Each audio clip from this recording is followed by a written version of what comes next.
that's Psycho. I'm Bush and Psycho Bush. Yeah, welcome. Badass bitches who love our food. Oh, hang on. Fuck yeah. I swear to God, it's giving me COVID. That's a huge thing. You buy internet stuff. We call each other cunt. We call each other mate, cobber. Also, we do not call each other cupcake. Fucking sitting there like, oh man, that's fucking. Oh, God damn it. We birthed human beings from our fucking vagina. Just get fucked. Get fucked. Fuck, I can do that in my sleep. Fucking Jesus. Oh my God.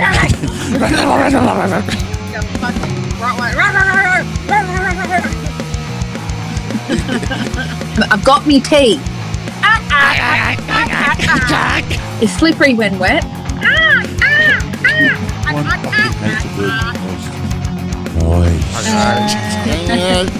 Oh, there's the Biscoff. Oh my God, Biscoff. Biscoff. Do not go to an Aussie. Love my tacos. Now, this bloody shilly. Rant. I have a rant. Psycho rants. We're going to do the fucking Psycho Bush rants. Psycho rant. Time for a Psycho rant. Yeah, so she's giving you the eyes right now. Just straight off the fucking bat, you know. Fucking savage. Fucking like, follow, share. Bitches, nah.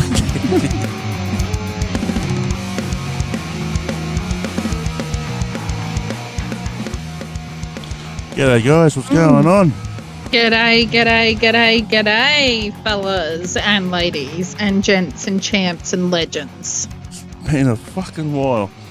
It has How been a while. has everyone been? Oh my God, it's been such a long time. Why has it been a long time, Matt? We haven't been able to organise our shit. It has been a long time. It has been since July 14th last year, so we're actually going we're one day out of actually being a year that we actually haven't done it, but it has been flat the fuck out. There's just been shit going on with this. Life's been flat out. I have moved to WA. I'd done the trip, had a good time and all that type of shit, but unfortunately I had to move back, so now I'm back in Victoria. And yeah, this is one of those things. It really is. Yeah. Look, at the end of the day, life is life. And if people we've been planning our next 15 fucking episodes in the meantime, but life gets busy. Okay? I'm a mum. You've got all of your shit going on as well over there. I'm not going to get into it. It's none of people's business. You know, I'm a mum, I'm a wife. That's my fucking role. And if, you know, I'm doing other things in between, then whatever. But we're here now. That's all that matters. We're taking this shit to the next level. Yes. And we're back. And I'm pretty sure you can hear a bit of a difference when it comes to my co-host. She's got a bit of an upgrade, haven't you? What? Your microphone. What about it? You got a bit of an upgrade now, haven't you? Yes, my husband loves me muchly. He saw me doing like the standard phone situation. He was like, I think she deserves better. So now, guys, she's actually got herself a proper microphone, proper setup, sound card and soundboard and all that type of shit. But it sounds pretty fucking good to me, I reckon. Yeah, but we just can't get the sounds working yet. Yeah, well, it's just one of those things that come up, but that happens. Yep. Sure does. Now, we've definitely come back with a bit of a demand because we've had hubby's friends and co-workers and other subscribers who have been nagging at us saying, we're fully caught up. Why haven't you been posting more? We're posting now, okay? Just because you requested, we're here. And as I said, we're going to be taking this to new heights. We've got our video set up, ready to maybe start recording video to go on YouTube. Exactly. Like at the moment, we've got our playlist on YouTube at the moment, but it's only sound. But we've actually come across a new thing that used to be Skype. With what we're using right now to meet up now is what is it, Teams? So Yeah, Teams. and apparently we can actually record meetings, or what they call meetings. But we've got our backgrounds organised, and it looks pretty fucking good because we've got our wallpaper and our setup all ready to go. So we should be able to upload the actual video of us, and you'll actually be able to see us actually do these episodes. So that should be pretty fucking good. Just got to figure out a couple little tweaks here and there, but otherwise, no, we're pretty fucking good. Little kink here and there. No, there's always a little growing pains. Plus, I mean, on top of that, I've had footy season, and my sons have been playing their footy season. Of course, yes. And kicking butt, obviously, because they're just that good. I'm biased because I'm their mother, but I think they're pretty good. Well, you have to be like that, don't you? Any good mum would be like that. Come on. That's just the way it is. I believe in them. Believe in me. I believe in you, my son. I believe. Believe. But yeah, it's just we just didn't have honestly, we just didn't have the time to really put one out. When I was over there, we haven't really had a good blocked. Well, I mean, there was life, and then we got the new microphone, and we've been spending the last 2-3 months trying to set that up and link it. Like podcasting across the country or even across the world, it's an operation, okay? And we're planning to link in our mates from Canada for an upcoming episode in the future. Canada versus Australia. Oh, we have got shit ton of episodes coming up with that. Yeah, we've got shit tons of episodes, and just getting this new microphone and sound card and computer set up, it took a hot minute. And then on top of that, it was making the time and the space for it. It's like I said, people, it's a whole operation. So we love you for all of your support and your patience in waiting for this next episode to drop. If you listened to our last podcast episode, you will know what this episode is all about. Oh, this is what I've been waiting to do. This is only like one part of, I would nearly say 3 parts of just different shit that we're going to be coming across when it comes to these type of topics. Well, this episode, 100%, we've had to separate it into 3 separate episodes because we've got so many different theories and videos, because obviously our phone is listening to us, so it knows that we're looking up this stuff. So it's sending us really juicy videos. In the meantime, we thought, how are we going to split this up? So we've got 3 extra episodes, and it's up to you subscribers or likes, listeners, followers to pick which other, because they're not going to be next to each other, but you have to pick which other episodes link in with this.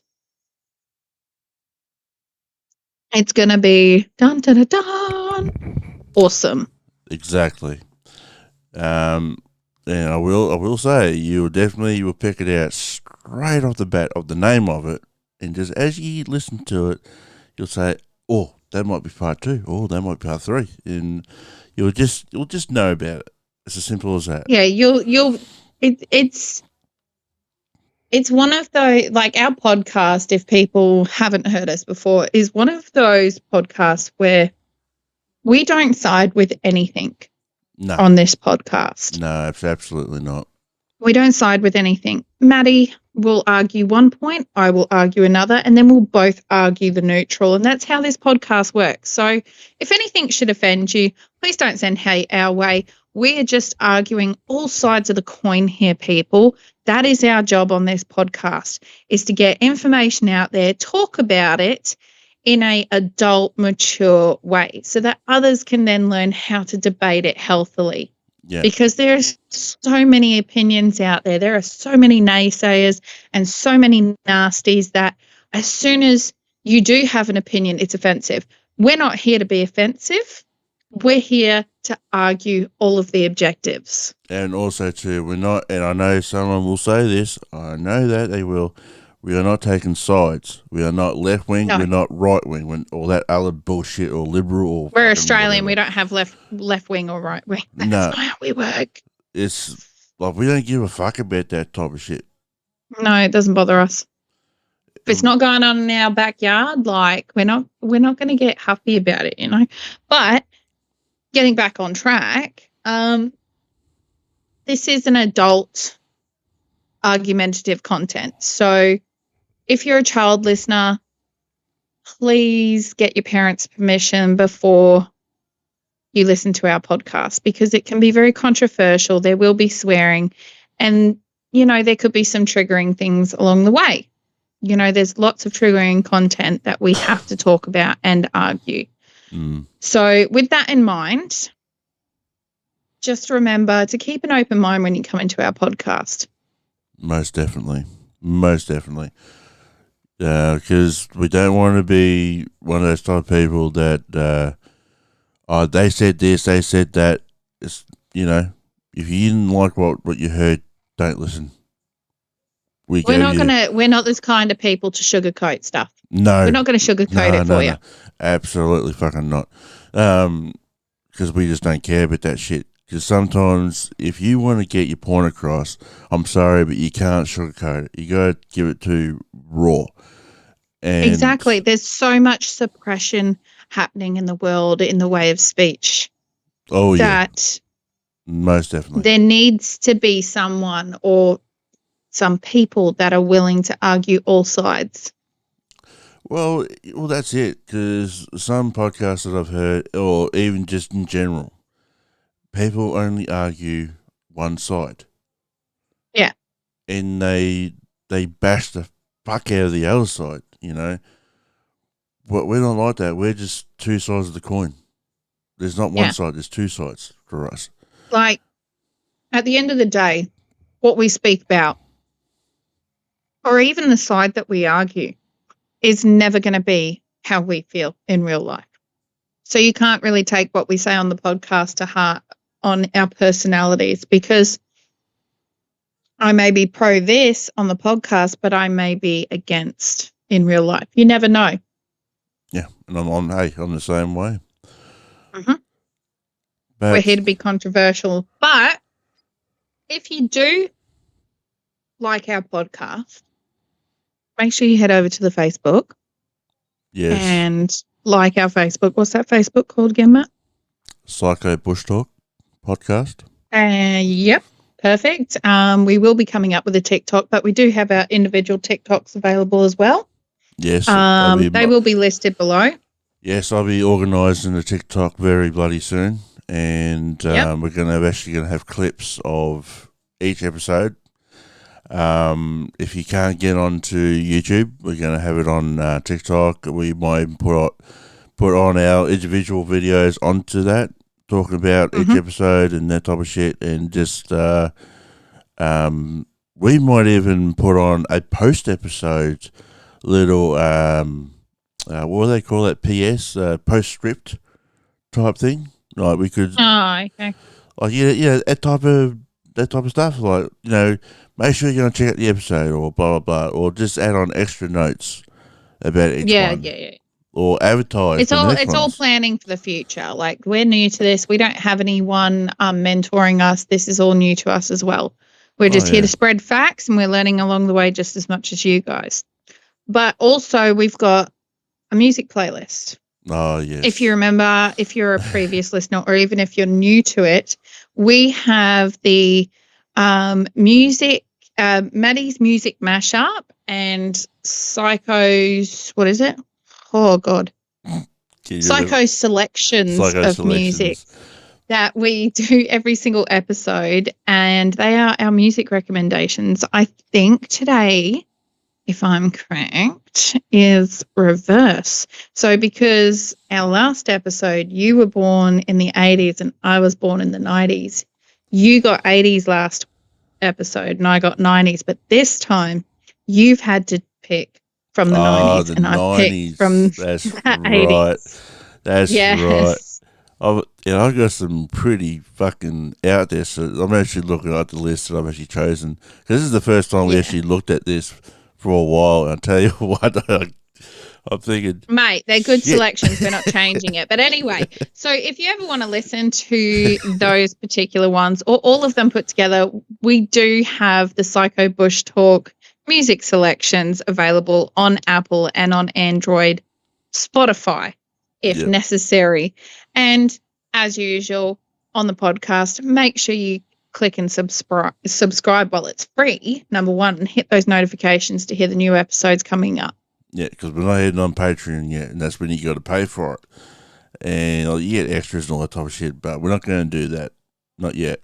No. We'd rather have everyone listen to us free, give support. Absolutely. And just keep it easy for everyone. While we're on that, I have just remembered this was ages ago. Oh, my God, it was so ages ago, but that fucking ray gun bullshit from the fucking Olympics. Did you see? Yes. Oh my fucking God. Yes, I did see that. Of all dancing companies in Australia, they chose her. I see. Why? I've seen the team manager's daughter do better dancing in her competitives, and she's 13. Like, Jesus Christ! Like, I just want to clear it up, okay? Because we have the opportunity here. We don't dance like that. Australians don't dance like that. Most of the time, we're too busy getting pissed, and the other times are the really talented ones. Nothing like ray gun, okay? So please don't have a bad opinion of us. I don't understand what she was trying to accomplish when it comes to those dances. I have no idea what she was trying to do. She looks like my 2-year-old trying to dance to Ickle Pickle. I just, like, was she literally trying to do the actions of a kangaroo? Was she trying to be an Australian acting, but dancing like the Australian animals? It was rap battle. Not rap battle, fucking hip-hop dance battle or some shit like that. That's not even hip-hop. You just look like my 2-year-old dancing to the fucking Wiggles. Literally. Yeah, well, that's it. My 2-year-old looks better dancing to the Wiggles. She's got more fucking coordination at 2 than this woman had at the fucking Olympics. I just didn't get it because we have got some pretty good fucking break dancers. The videos I've seen of these street kids, I think they call them street kids. I can't remember exactly what they used to call them back in the day, but they had some bloody good moves, like the windmill, and I think it's called the windmill when you do your legs and you go upside down, you fucking flick your legs up like a fucking windmill, like a bloody propeller blade. Like they had some bloody good moves back in the day. But what she done was just, I'm sorry, but it was just a plain and simple embarrassment. Like, is she older than us or is she younger than us? Because if she's around the same age as us, that's very embarrassing for her to come from the 90s or 80s and dance like that. Well, that's the thing, right? I reckon she probably would be around the same type of age. Because I think she was in her 30s. I'm bloody sure she was in her 30s. Not exactly the same age as us, but a bit younger. But she would have been brought up in the same type of era. Kind of in the same era as us. Kinda. This is embarrassing. But absolutely embarrassing. But we're going to get into the topics in 2 seconds. Get your cups of tea, people. I'm going to go get my cup of tea. Yeah. And you need to grab your cup of tea, and we're going to meet for the discussion in about 2 seconds. So stay put. I'm testing your loyalty now. Stay put. All right, back in a sec, guys. Bye.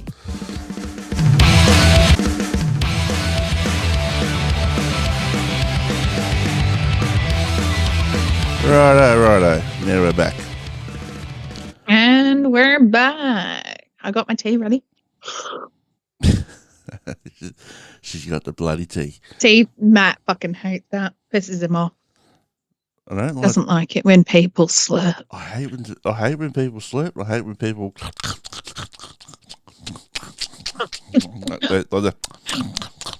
You mean like this, huh? Don't like it. Right. So let's head back into it, people. We are hitting the episode. What in the meth is going on? What does that mean, Matthew?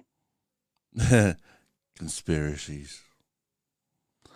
We are going through everything. We're going through the Olympics. We are going through the Earth is flat or round debate. We are going through chemicals. We're going through a lot of shit. Don't give it away just yet. Oh, man, we're going Let's through. just say you best have your tinfoil fucking hats, bro. It's basically that type of episode. We're going to be talking like two crackheads that have just smoked a fucking 8-ball.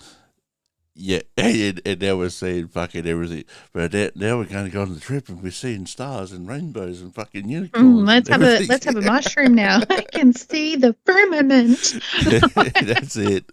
That's exactly it. So the Olympics. Yeah. Is this my one? Now the Olympics is one of those type of things. Why do we have them? Why is it that every single country in the world comes together every 4 years and every 2 years for the winter? Why is it that we have them? I think it's a testing lab situation with the rats, and that's their little maze. I actually agree. Because like I said, guys, we have not just been sitting on our asses. We have been doing research. We have been watching videos. We've been seeing all sorts of shit. And when you really, really think about it, would that be the best option to do to test out your theories? We'll put this thing in here and see if that works. See if you become superhuman. If there is a way. Well, it's more or less. The theory I had behind it was we've seen everywhere how American food is essentially, not everything, essentially genetically modified or bioengineered food.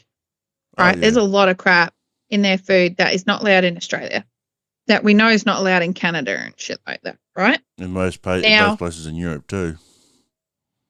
Right. We also know in Canada that Vegemite is being banned to be sold as food. Like, you can send it to your friends and they can use it, but you can't buy it in Canada because what was it?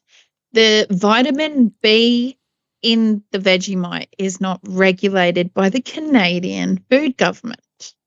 Which does not make I have no idea why. Right. Now, on top of that, these athletes that go to the Olympics, each country has their own training method. Each country has their own diet requirements, their own food requirements. Each country has their own climate, their own seasons in different times. And if you factor in all of those things and then think of the elites or the Freemasons or whatever it is like that, when you think about stuff like that, of them going, right, if we give this country, because this country, by the time that they finish their training regime, we know what their strategy's like. We know how they train. We know what their diet's like. Let's fuck with their food a little bit. Oh yeah, most definitely. Let's change majority of the food to bioengineered and see how that affects them, and then we'll see how they perform at the Olympics. Well, do you know what I mean? Yeah. No, well, that's the thing, right? I dare say I would have to assume that America's probably got one of the top training and facilities, the top doctors, scientists, fucking engineers, everything, beyond everything, right? They'd have to be tip top. Like some of the best in the world would probably be like that. Some countries in Europe would have to be like that too. Where you've got I suppose you probably could call it like the apex countries. Like if you want to go by food chain, you probably could call it like the apex countries.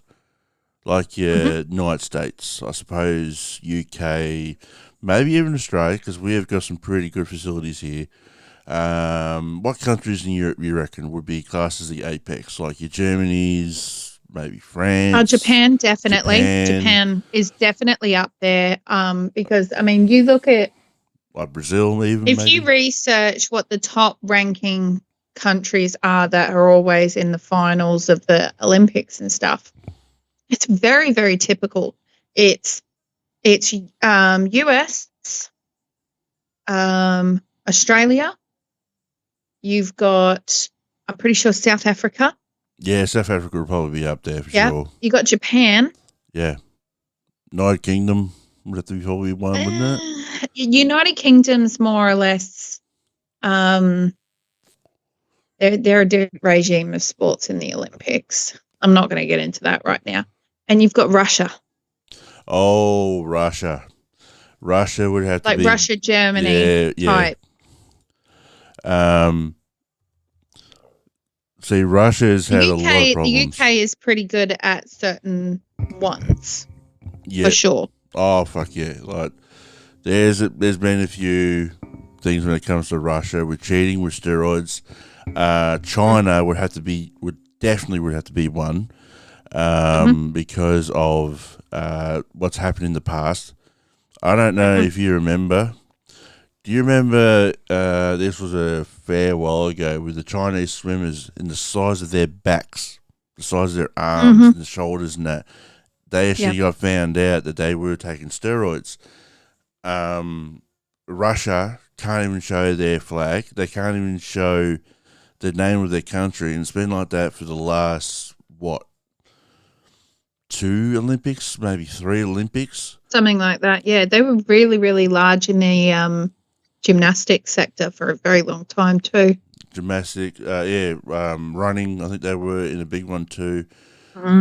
Gymnastics was another one. Mostly South Africa, definitely, and Jamaica. The Uganda area definitely took out the racing. Yeah, and then I mean, when you think about it, and this is not a racist means by any stretch of the word, but they have.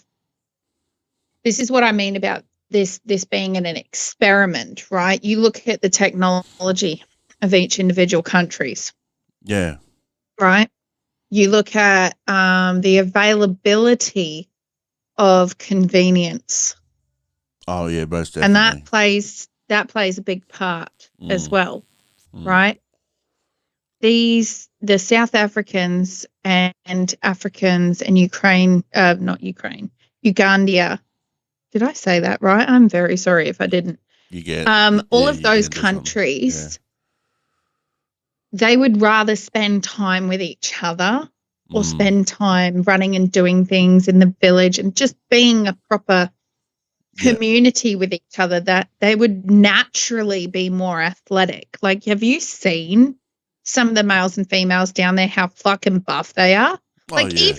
Even the non-buff ones are still stronger than half of the fucking buff girls anywhere else. Yeah.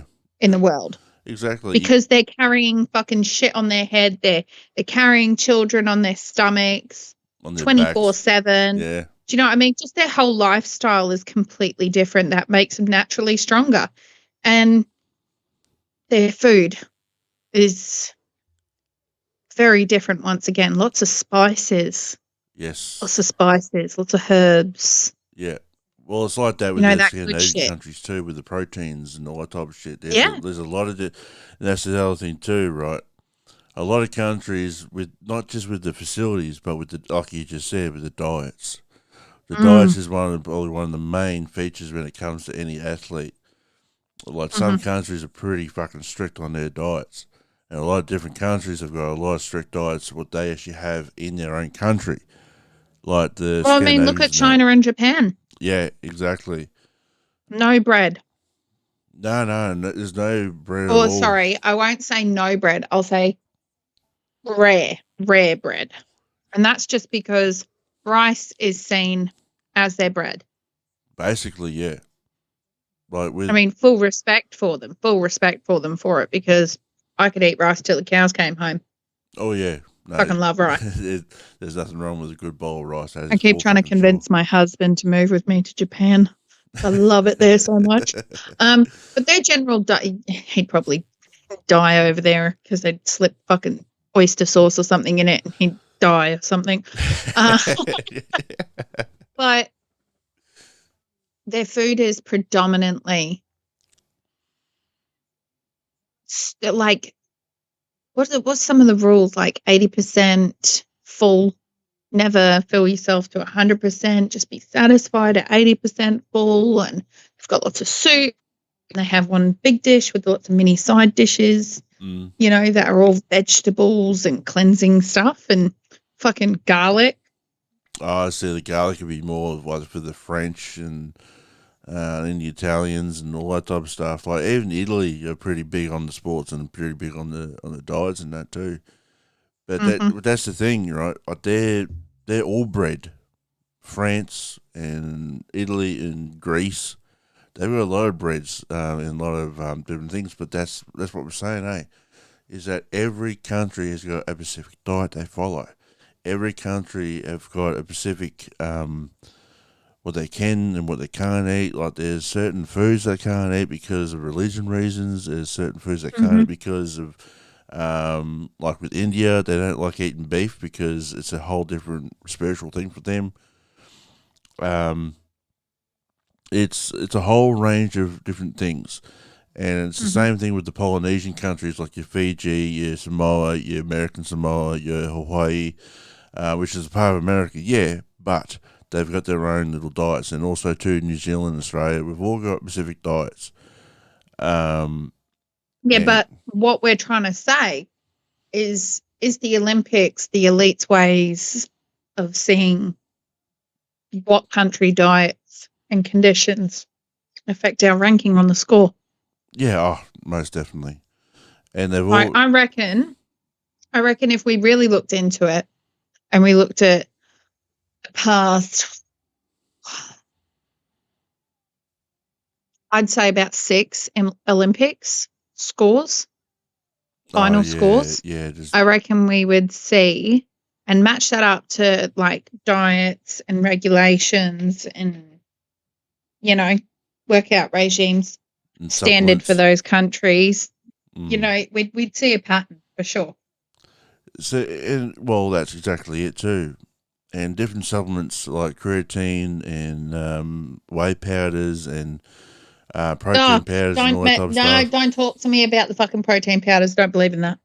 But this is the type of shit that they'll be doing because you see it all over telly. Like all the athletes, they say, "Oh, you must take this protein powder because it gets to be charged up and blah blah blah."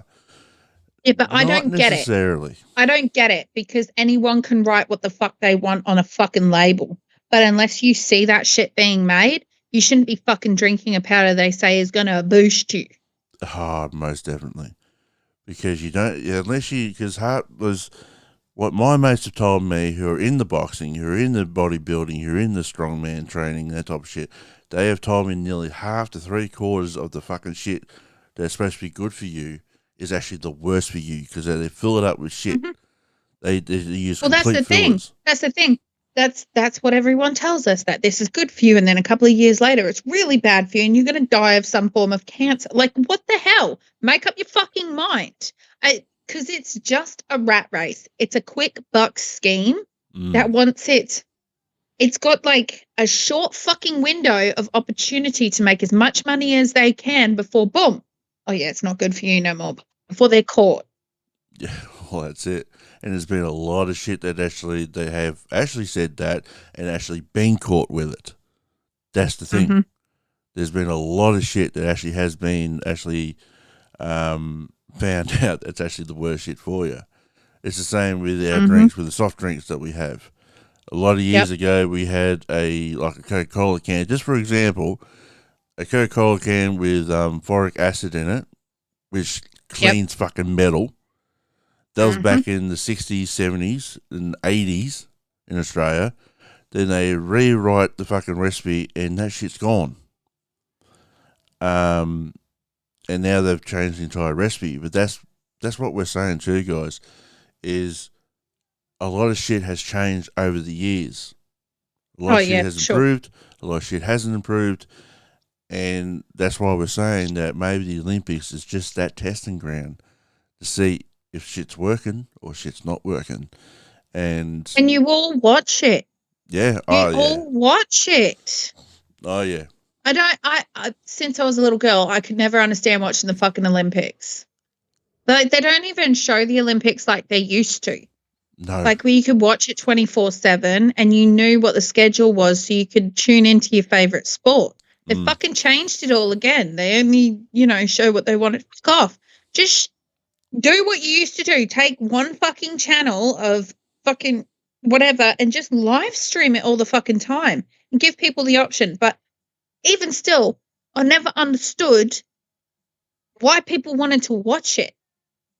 Like, I think it was it's a fuzzy memory because of all the fucking ADHD medication back then. But I remember my parents had these friends that they used to hang out with, and we were around there, and it was like suddenly they're like, "Oh, we've got to go watch the Olympics quickly."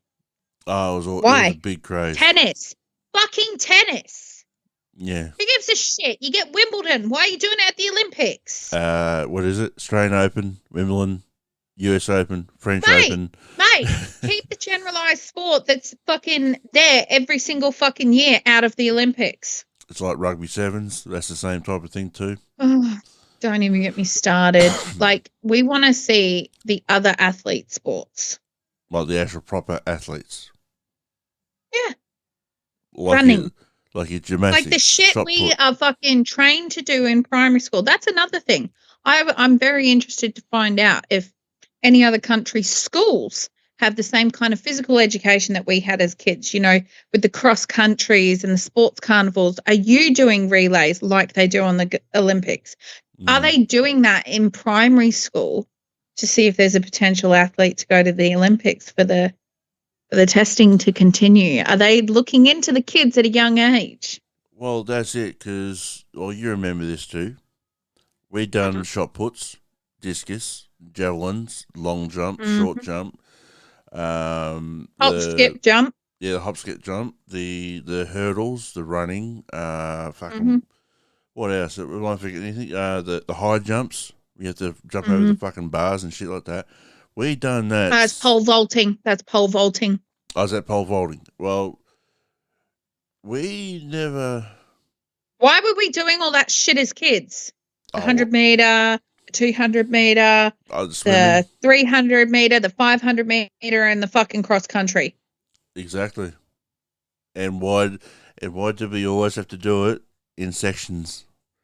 Like, why do we always have to do it in different? Because I do remember divisions. Division A girls, Division A boys, B, C, Division D. Yeah. What are they? Are they saying to us? Oh, okay. A grades are the fittest. D grade is the well. That's fittest? What I'm thinking. Division A meant like the best of the best competing with each other. Yeah. Yeah. And then they had to make the other divisions to make it look legit that everyone gets an opportunity. They've just got so many kids. Yeah. I just there's so much. Too many questions. Right? There's too many questions. If you guys have any questions, you need to write into us. Let us know. Yes, go onto our Facebook or But even just send us yes, some stuff. Facebook, TikTok, wherever. Inbox us somehow, message us somehow. So if you've got questions, we'll bring it up. We'll plan a whole episode on questions and answers if that's what you guys want, but we need to get the questions in. Okay. So we're going to leave it at that and we're going to go on to our next subject. Otherwise we can spend hours on it. Oh, we could. Now, you do. This one's yours, Maddie. Go ahead. Now, for centuries, this hasn't been a recent thing. Is the earth flat or round? This has been a question that a lot of people have asked over the years. And this is, like I said, this has been going on for centuries. Not just years, centuries. Hang on. Which role are we playing? Are you doing flat and I'm doing round, or am I doing flat and you're doing round? I suppose I could probably do round, you do flat. How's that? I don't mind. We'll just play it how it goes. Well, let's just do what we always do, both sides. What makes you think? Because everyone's saying the Earth is flat. What makes you think the Earth is flat? Well, it's not that makes me think it's flat. It's but the why? evidence coming through. But why is the everyone evidence thinking coming that? through? That's the thing. Look at the pilots. Look at the pilots. Everyone's got a phone now. Everyone's got questions. How many times have you seen TikTokers, people on Facebook Reels, anywhere, go up to pilots and say, is the Earth flat? And he's gone, well, I've never seen a curve. Well, if you see, this is what because the thing is they get to a certain height. Okay, they get to a certain height, and they go in a straight line until they get to the airport where they have to circle back and come around into the landing point. Correct?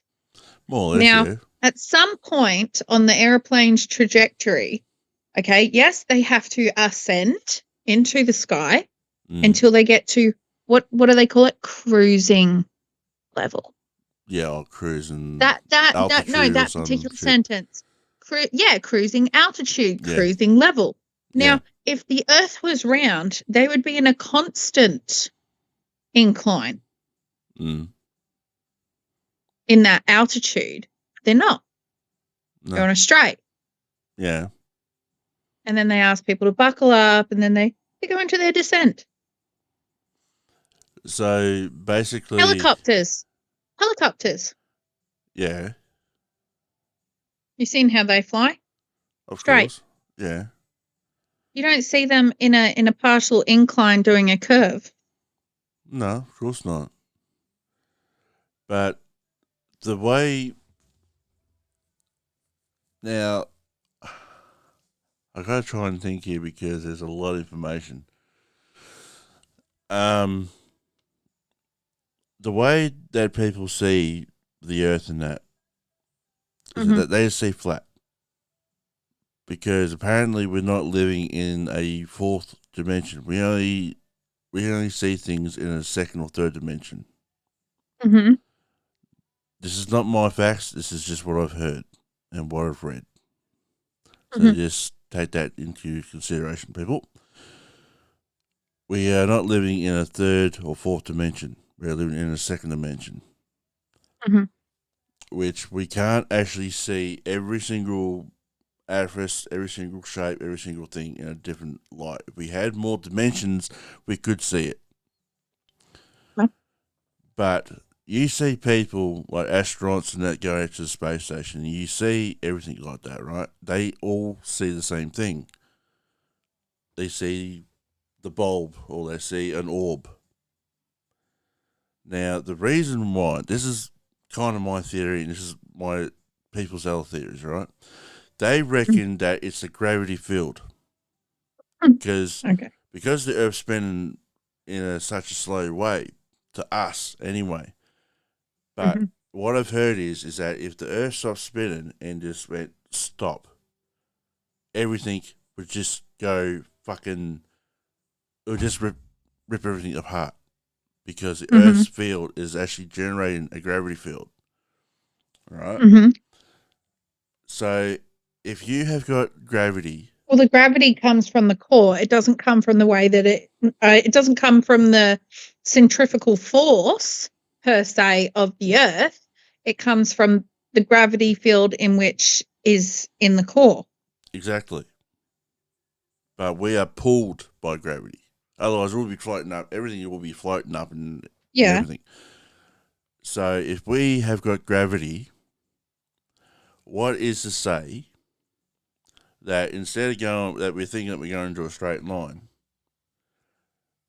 what is there to say that the gravity is pulling us and going up, going across like that? Okay, so if you were to throw a paper aeroplane through a car window perfectly, with no window in the front, no window in the back, and you were to throw it perfectly, would it curve? Because of the gravity change of the two different surfaces? Well, no, it'd still go straight, wouldn't it? Well, is the car moving? This is a moving car? Yes, the car is moving. The car is moving at speed and the plane is moving at speed. Right. If that was a theory, no, it's not a theory. There's been videos on it. Yeah. It doesn't curve. It goes straight through. So explain that. We're all going at certain speeds. Well, we're all going. Why aren't we curving? Well, I suppose because the gravity's pulling us down. That's the thing.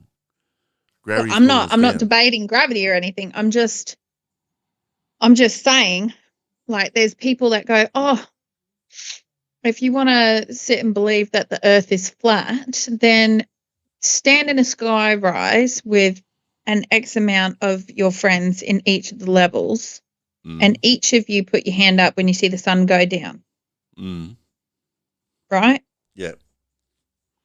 And they're like, oh, guarantee they'll all be at different times and not the same time. Yeah, I've heard this one before. Yeah. Now, if you want to believe in the flat Earth theory, okay, there's a flat surface, but there's different ground levels. There's different ground levels. It's as simple as that. It's different ground levels, okay? Sea levels. That sky rise and that horizon, that sky rise is higher. So they're not all going to see it at the same. No, they're not. Absolutely not. The one at the very top is going to see it go away last. Oh, yeah. Because he's got a higher vantage point. Yeah, of course. Okay? And that's even at level. So their theory is that it's rounded because you can see it set at different times through those levels. Exactly. Right? One of the pictures I saw the other day on fucking Facebook, they're like 2 different pictures of a ship. Okay? One where you could see it on the surface and then one where you could only half see it as it was going off into the distance, apparently. Yeah. Anything that goes off into a distance... Again, the sea is not still and flat. It is forever moving. It is forever shifting. You have high tide, you have low tide, you have waves. You have currents, which actually controls the waves and controls everything else. Exactly, right? Because everything goes in the same order. Currents, suns, skies, cloud systems, everything happens because of what goes on in the thing. There's all the gravities in it. That's what I mean. Gravity is a major factor when it comes to a lot of shit. 100%. But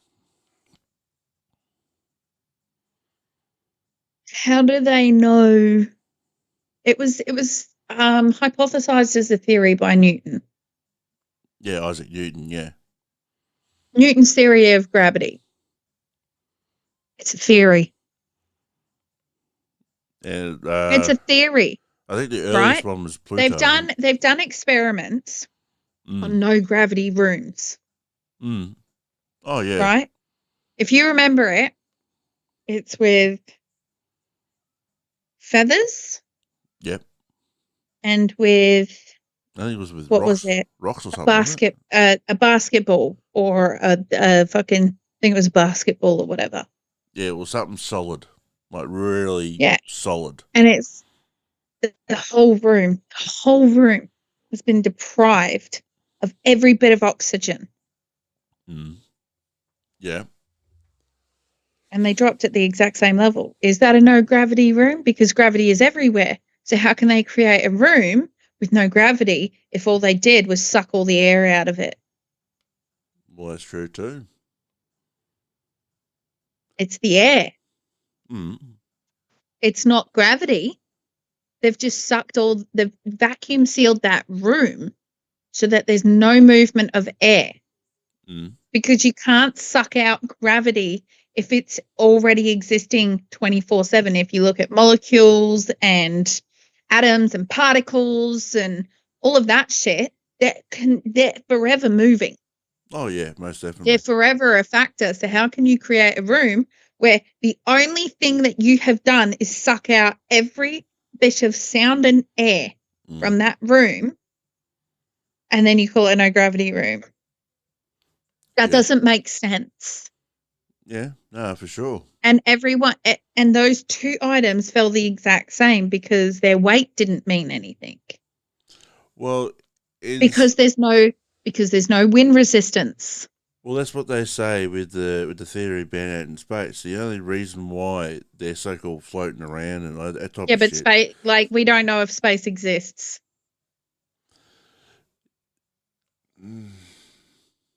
Yeah, well, come on, the NASA and the moon landing, Jesus. Yeah, the moon landing is a. Look, we're getting into that in a minute. We're getting into that in a minute. But the firmament, right? They've always said that the sea is blue because the sky is blue. The sky is blue because the sea is blue. Yeah, because it reflects it. How? So you're saying that the sky is a mirror? Well, you probably could because say it's grey when the sea is grey because of clouds. Well, I suppose you probably could say that because the moisture in the air. Because even though some of the oceans are cold as anything, right? Some oceans are below zero and freezing. But at the same time, how can you possibly think that a sky can be blue and the ocean can be blue and have all clear skies? Like, there are some places that areas are nice and sunny and blue, yeah. But there's been other places where the clouds are formed and the systems are formed. You get, or you know this yourself, when there's an overcast day and you look at the ocean, it is black as anything. Yeah, but you go to certain places like Hawaii and all of that, and it doesn't matter how grey the sky is. It's the water right there is blue or green. Yeah. Make fucking sense. Exactly. Right, there's so many questions here, right? There is. The thing is that when you look at history and you really look at it and you open your fucking mind to the possibility of this information, then you'll be able to dig deeper. But if you look into history, into movies of history, into just the history of maps before it was discovered that the world was round, they all show that the earth was flat. They all show the exact same mapping, including lands beyond the Antarctic and Arctic wall. Yeah. And then all of a sudden, it's not. The earth is round suddenly. It's just fucking sphere. Fuck off. Don't believe it. What an utter load of shit. It's like one of these philosophers sat there and went, how am I going to become famous? Oh, look, there's a ball. I wonder if the earth is round like that. Oh, there's my theory. Fuck off. It doesn't work that way. It does not work that way. I'm sorry. It doesn't work that way. You can't just decide that it's round suddenly. And that's essentially what happened. And they decided it was round before NASA, before space exploration, before all of that bullshit. It was a fucking theory. And all the maps prior to said theory were physically explored by people and documented along the way. Well, it's like with with navigation for the stars. Yeah. But also on top of that, majority, if I remember correctly, majority of Europe, you can walk essentially through most of the world.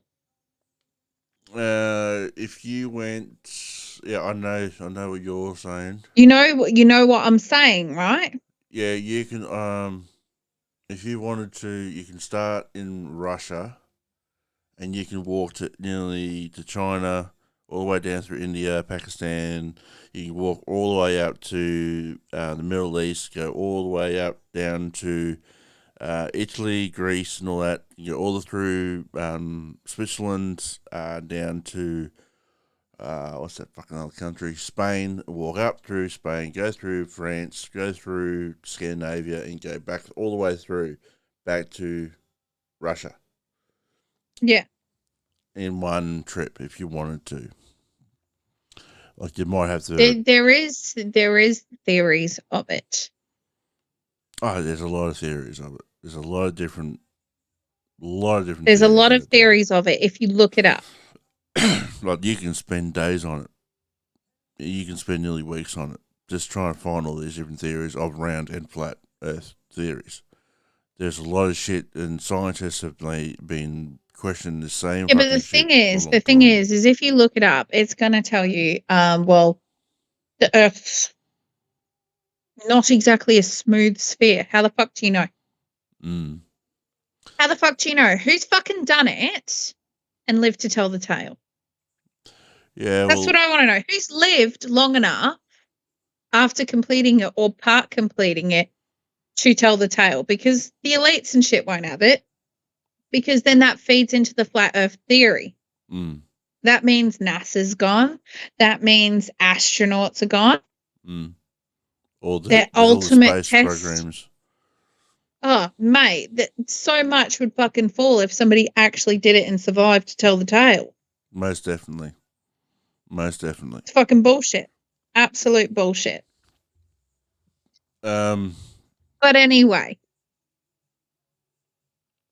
It's what's your final words on the matter? And then we're going to move on to our next one. Because I think that covers the flat earth and the firmament.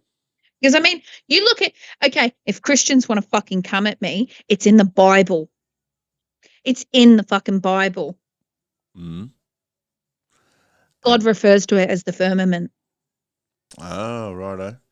Well, I'm no Christian, so I wouldn't have a clue. I've never really read the Bible. I used to be. Mum's a Christian. I've had Christians around me. It's in the fucking Bible. I went to Christian schools. I had to read that shit. It's in the fucking Bible. So question me all you like.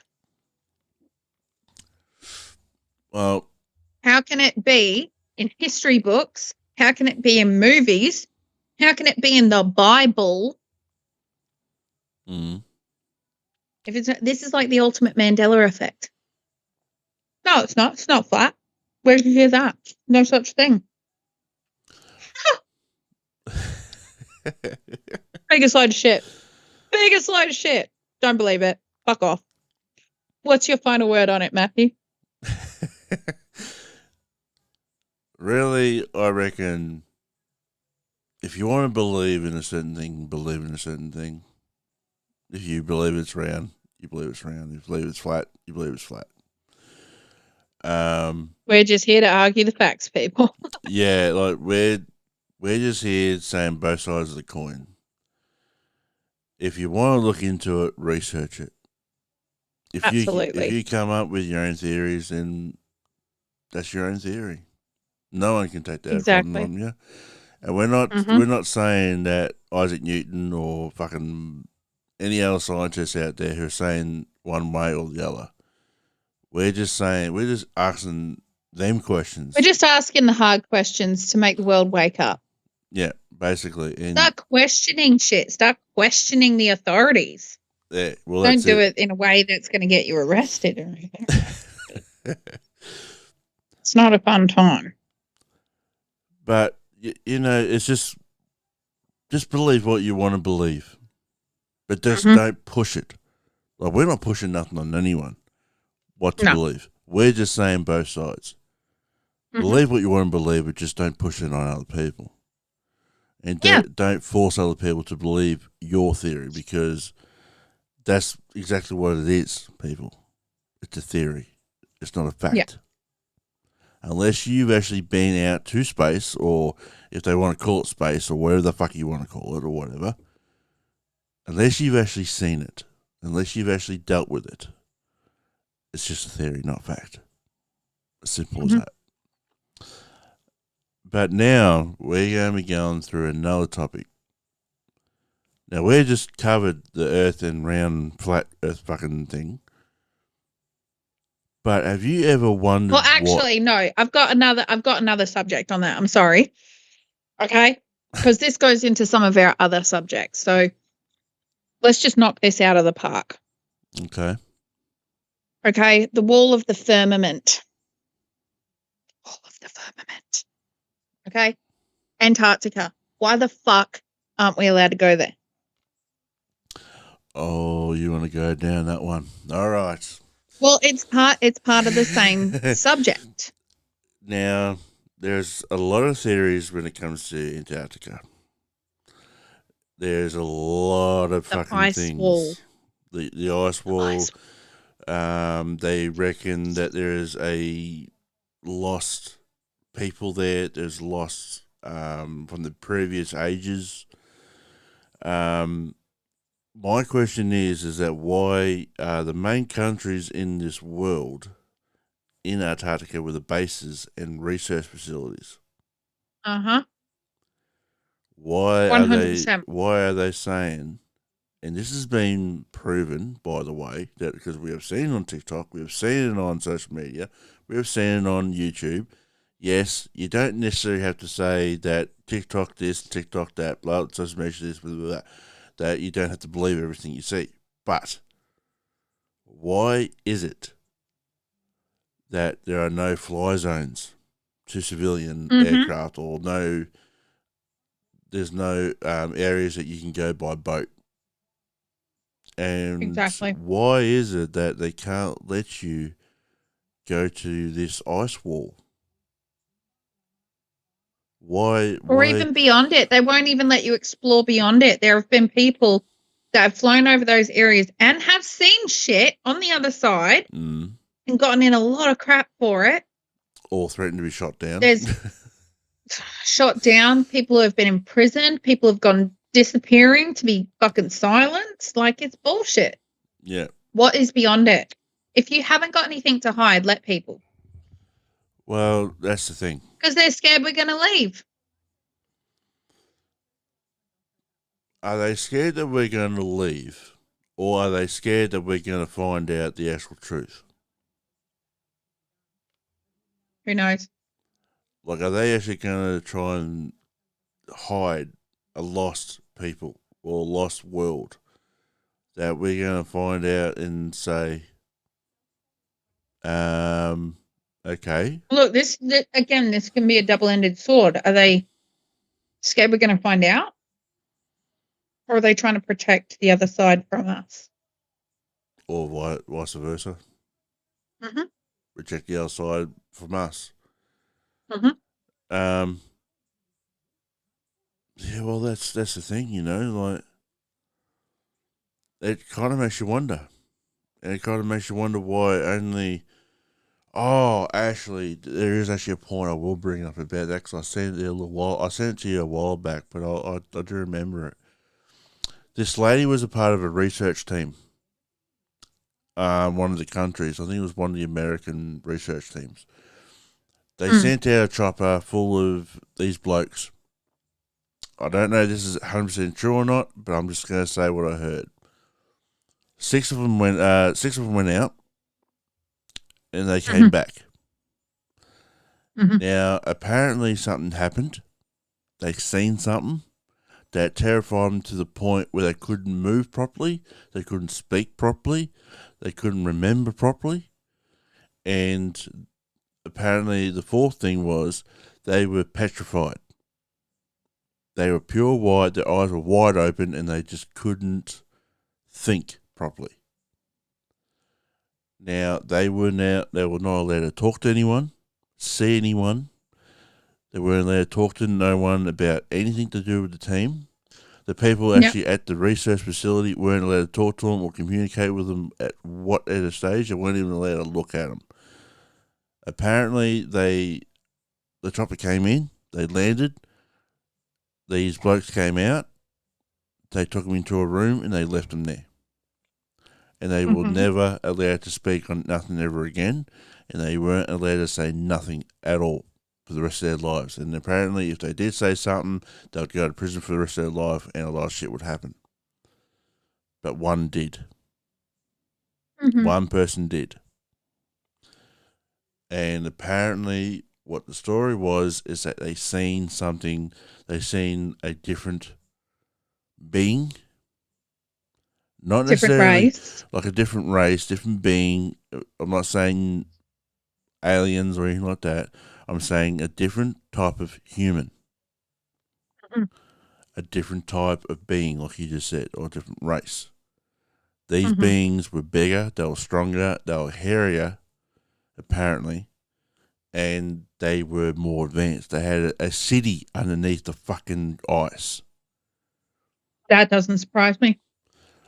So that leads me to think, like we just said just then, are they hiding a different city, a different civilization from us? Hopefully I got that word right. What word? Civilization. Yeah, you got it right. Beautiful. Yeah. Yeah. I am the smart. I am the smart. S-M-A-R-T. I am the smart. But that's the whole thing. Are they trying to hide it from us? Or they're trying to hide Or them? did they have an encounter with the old giants? Oh. Now, the old giant scenario or the old giant theory. See, that's Look, I've seen lots on the old giant theories. Everyone sees things like bones that have been discovered back in the day that are like 3, 4, 5, 10 times the size of the average. There's been photos from the 1700s even.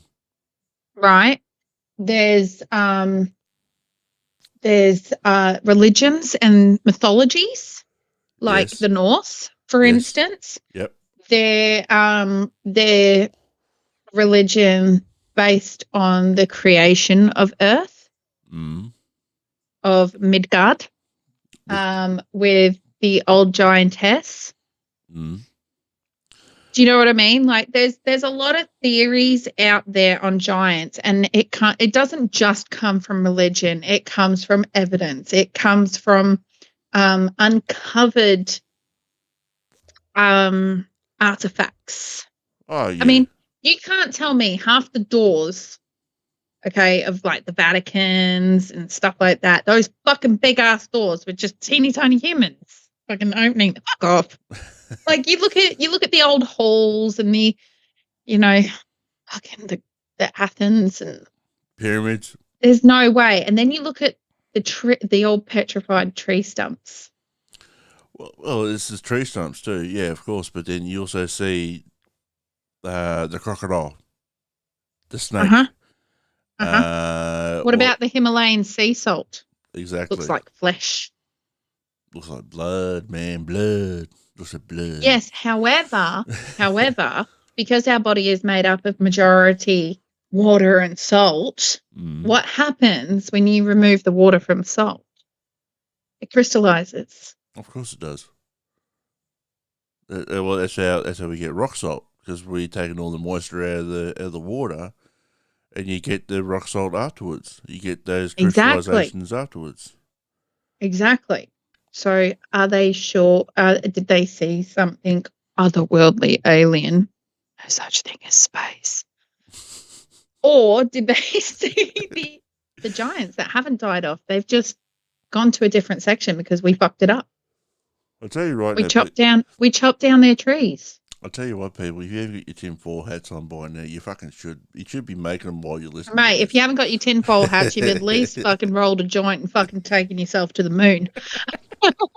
Like, seriously. But no, it's so fucking true, and there's so many fucking pictures. Like you can actually look this shit up. Like you can look this shit up. There's pictures. There's fucking actual evidence of giants living amongst Yeah, there people. is. Like, there's bone museums that have a single finger bone that is the size of a fucking femur. Yeah, and the stump photos. Mm-hmm. It doesn't look like a mountain. I'm sorry, but a mountain is not curved up and dead flat. They don't look like tree stumps. Again, if you go into something like Norse mythology, for instance, there's the theory that the world is, again, firmament. It is a firmament stage of Midgard, right, that they call Earth, which is Midgard, and it is off one of the branches of the Yggdrasil tree. Yes. The tree of life, okay? People, I see it shits me up the wall, people buying tree of life this and tree of life that. You're buying Norse mythology, okay? If you don't understand it, don't fucking buy it. But look into shit before you buy shit. Let's just put it that way. But if we're on one of the branches, you've just cut down half the branches. That's basically it, yeah. If you want to go on those theories. Well, if you want to go on that theory, Midgard is basically in the middle to lower middle of the Yggdrasil. It's as simple as that. Yeah, you've got Midgard and you've got the other realms around it. You've got Asgard on top, and you've got Helheim. If you want to go by that, Helheim's down the bottom, and all the different realms are on the bottom. So we got branches everywhere when it comes to, because we're in the middle. If you look at an average big tree, you see a lot of branches in the middle. You can't necessarily debate that it can't be branches. Because it looks like a fucking tree stump. Well, that's the thing. If you don't believe us, look it up. You look in your backyard. You take a fucking tree down, that stump will stay there forever. It won't grow new branches. Yeah. It'll just stay there because the roots are embedded. Oh, yeah, most definitely. They're still living, but it's not going to grow any more branches. You fucked it up. Yeah. The only thing that will happen to it is it will just die and corrode away after a long time. Unless you dig that fucker up, it will just stay there.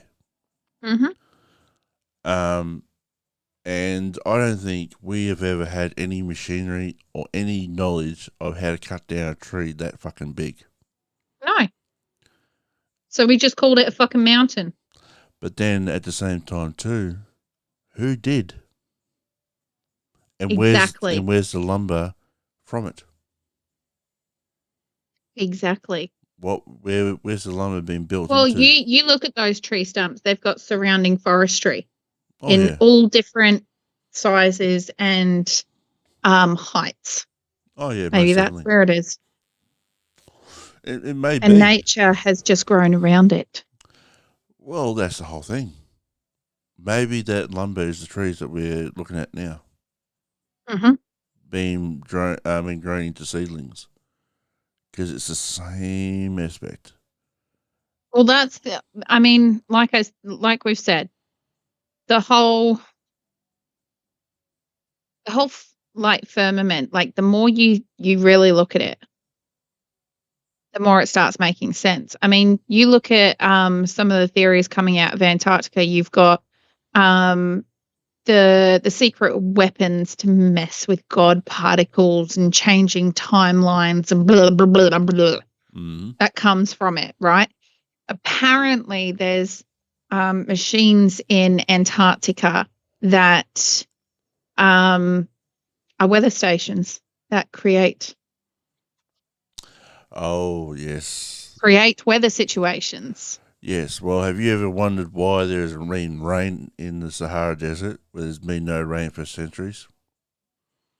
Have you ever wondered why there's droughts where there's rain? Mm-hmm. Have you seen? Exactly. Have you seen? Well, here's a question for you guys. Well, this is the thing. You don't see any chemtrails over those areas, do you? Because it's deserted. There's not many people that will watch it. Well, so that's the thing. Have you ever seen a plane go past and you see those trails that come behind it? Well, look, I've sat and I've theorized over that multiple times because my biological father was a propeller technician. I learned a lot around airplanes, and the standard explanation around science would suggest that it's the cold vapor air being introduced into the engine per se and mixing with the hot air, creating a condensation that trails. Yeah, so it's like a vapor. It's a vapor. If that was the correct theory, then why the fuck is it happening daily? Yeah, well, that's why isn't it only happening?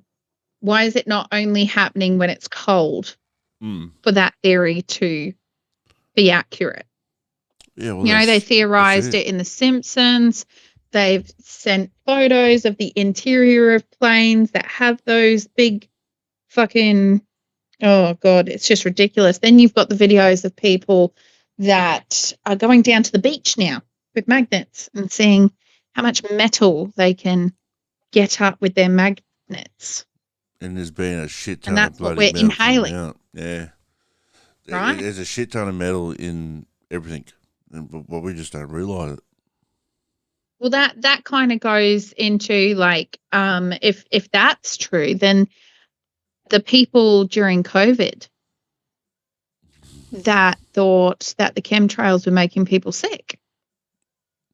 Yeah.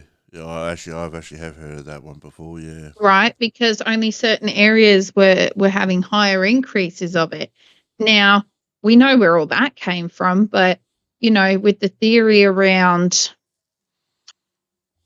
the ice caps melting, I think they're melting them on purpose. That's my theory. It's releasing new illnesses, supposedly, that have been frozen. Well, some of these plants, as I remember, I gave you this little thing about it. They have realised now that some of the ice have been melting in certain areas where there was like thick ice, and they're kind of figuring out shit. There's actually plants that haven't been around since the Ice Age period. Now, the Ice Age was a few thousand or through tens of thousands of years ago. Now, we have evolved since those days, if you want to go down that line. But you see, the thing is before the Ice Age, everything was just as is. And then all of a sudden an Ice Age happened and half the animals were wiped out. People, illnesses, structures, right? All of those things wiped out and we've restarted, right? Yeah. Now there's extra theories you can add on to this. So you can add on the fact that when you've looked at videos of people that have dug up the bottom layer of these buildings and it's got an identical building underneath it, same door space, same windows, same structure look. Yeah. Underneath the original surface and all these buildings that are extending underneath, but nobody's got access to it. How many times has the Earth reset itself? Really? Well, they reckon that through time there's been about 6 extinctions, right? Yeah. Through the Jurassic, and all those Cretaceous and all those type of periods, Ice Age periods, blah, blah, blah. But we've been around for long enough to probably have those type of scenarios where we've just reset it after shit's happened. Like, what age are we really, in some ways, what age are we in right now? Are we classes in the modern age, or are we classes another classes like a Stone Age in a modern era? What era are we? Yeah, or are we just the next stage before another reset? Well, that's it. Because people are sitting there talking about fucking polar shifts, but we've been hearing about climate change for a couple of years now. And is it really such a bad thing, or is it just the Earth's way of resetting again and going pre-ice age? Because before the ice age there was no ice. There was no fucking ice wall. When you look at it and you look at the maps, there was no ice wall. There was a little patch of ice in the mid. And something happened, and then all of a sudden there was fucking ice everywhere. Well, that's why they reckon that Antarctica and the North Poles and all that type of shit is classed, well, from all those ice caps and all those areas are classes from the Ice Age era. That's what people are saying. That's what scientists are saying. So why is it a fucking bad thing? Because, I mean, no matter, it's not just fucking emissions and fucking carbon this and footprint that and blah, blah, blah. The Earth's core is so fucking hot that nobody can get a visual on it because it's so fucking hot, apparently. Well, it's molten metal. Because the Earth's core, right? If you go by the Earth being round in a sphere with a fucking magma-like core that is so hot that you can't even get between the second or third layer before it, right? Yeah. We have all these ages of technology and we still can't fucking figure out how to see the middle of the fucking Earth. Okay? With an Earth core that fucking hot, of course shit's going to melt. What happens to ice if you leave it out on the counter? It's going to melt. If it's in a cold room, it might take longer to melt. Yeah, exactly. And that's what they're saying too. They reckon the Earth's getting hotter. Why? It's returning to pre-ice age. Exactly. Because there was no ice before the ice age. No. Well, if you want to go with that, there was no ice age. And exactly. The only reason why there was considered as an ice age in what I've... It's giving me Truman Show vibes. They've just added another sector. Is that the world... Well, if you want to go back millions of years or billions of years, the world was all fucking fire and ice. And then it just became water. But then something happened and dried out, and then all of a sudden volcanoes under the ocean erupted because the plates moved, and all of a sudden there's land over the years. Then ice age. Then extinction. Meteor hit the fucking earth. Bang. Wiped out nearly 70%. If you look at all the fucking history, we know history's a load of bullshit because it's the government's way of, seeing how much the majority of the earth is in a sheep mentality. But there was supposedly Neanderthals and humans around the age of the Jurassics, correct? Apparently. Right? There was saber-tooths around that era. And then the Ice Age happened. Well, yeah, we had the dinosaurs and the meteor fucking hit, and then after that the mammals more or less survived. And they just evolved. How? Well, that's the whole thing. How did sharks survive? Neanderthals that didn't know how to insulate, that didn't know how to keep warm, that were apparently so fucking stupid compared to the modern day. They didn't understand survival techniques of the cold. Exactly. All they learnt was fire. And if we're talking an ice age, we're talking sub-zero temperatures. Oh, yeah, no, most definitely. Like, if you want to go... Okay, Neanderthals, from a pre-ice age era, wouldn't have thought to have come up with clothing that would keep them warm enough. No, because apparently we had fur. Yes, we had fur, but would they have thought to stockpiled a lot of fucking fur just in case? Yeah, well, that's it too. Right? And where were they? They were in caves, correct? In the Ice Age era, yeah, we were in caves. Right? And yeah. Ice Age would have encased that in fucking ice. Yeah. So that's like sitting in a freezer.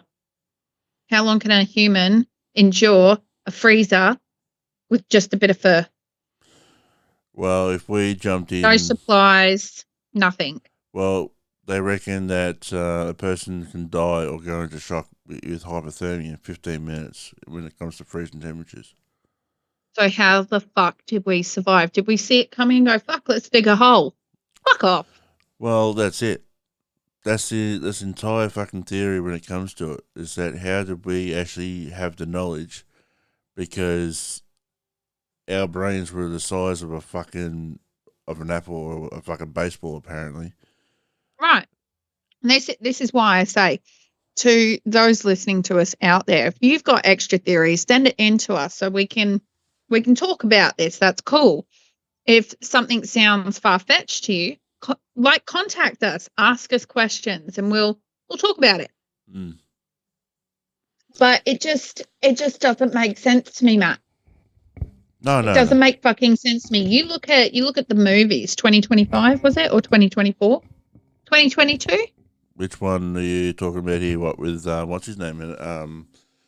Harrison? I don't know. I don't know who the fuck was in it. Well, but it was one of those ones, and this kid was like, "You have to go here to survive the ice, the sudden ice." And he went into this library, and they just started burning books. Oh, that was the day after tomorrow. That's it. Day after tomorrow. Yeah.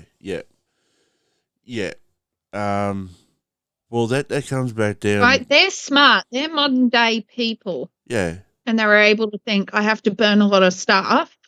Yeah. Right, you think of a Neanderthal, start a fire. Burn fur. How long are they going to survive in an ice era that lasted how long? Oh, thousands of years. Thousands of years. They reckon, well, top of my head, I'm pretty sure they reckon that the Ice Age lasted for about 10,000 years. Something like that. Right, with fuck all food, no stockpiled food.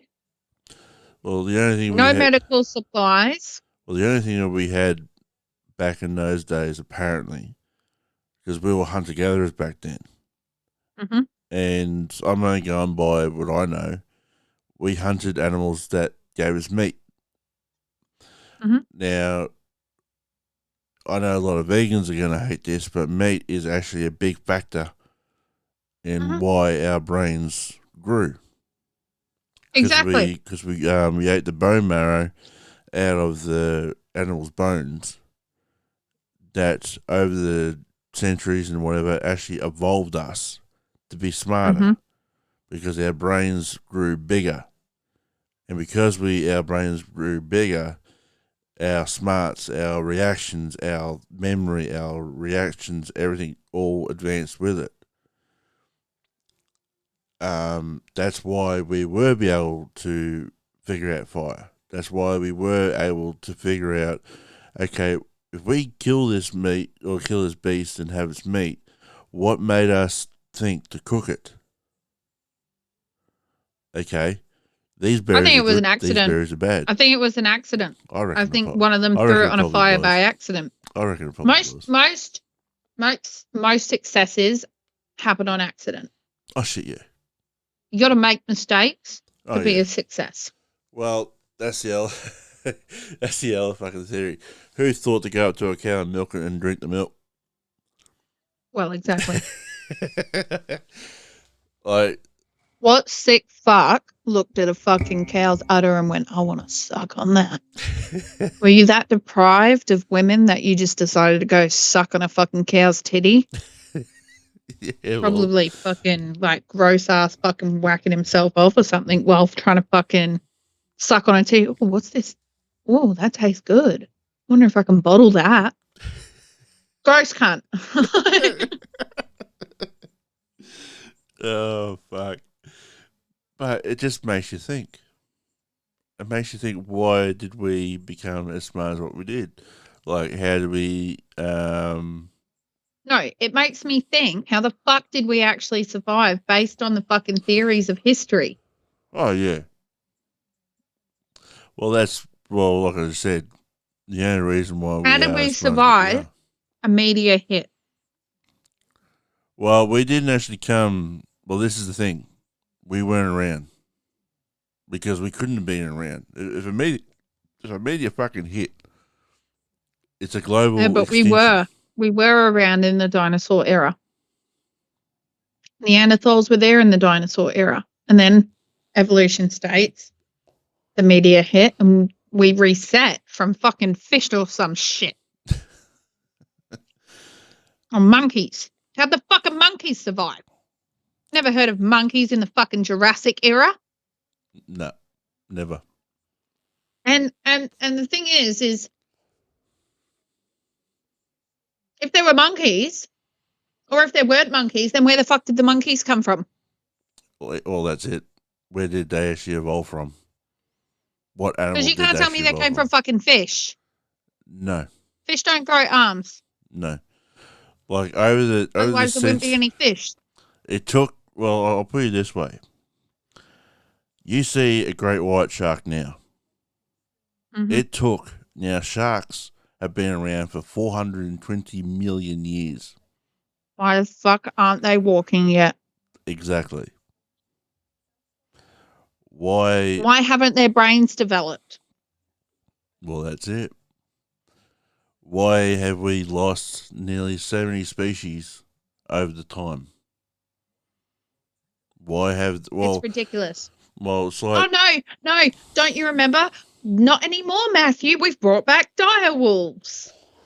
yeah, apparently. Idiots. And guess what else? Apparently, I heard this a little while back. Apparently, they have found a perfect preserved mammoth in the ice with fur, everything, even frozen blood. So guess what they're doing? Guess what they're working on? Bringing back the mammoths. Now, mammoths are the close descendant of the Asian elephants, but the mammoths grew 3 times bigger than the African elephants.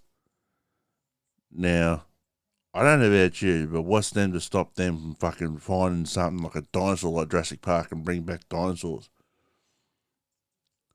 Oh, yeah. Wouldn't surprise me. Like, okay, let's just go back there and just bring back a Tyrannosaurus Rex. Or a fucking Spinosaurus. You know, something that can really destroy us. They're a bunch of fucking idiots. Like, they've brought back the dire wolf, and they thought that was a good idea, but wolves are the only creatures in the entire animal kingdom that will not, without a doubt, sleep with their own relatives, even as a close cousin. They will not mate with any familial bond whatsoever. So unless you've gotten this direwolf DNA for these 3 little direwolf babies from 3 separate fucking DNA strands, they're never going to recreate. They're never going to breed again. Because they won't sleep with each other. Unless they just keep cloning and just make fucking IVF type bloody inseminations into the females. But did they actually say what genders they actually were when they actually brought them back? Were they all males or were they females? There was a female and 2 males, a little girl and 2 little boys. Well, there you go. They could easily inseminate the female with each male, but it doesn't matter. Yeah, but that's not going to do shit. No, it won't, because when it's not going to do shit because when they have the pups, they'll be rejected immediately.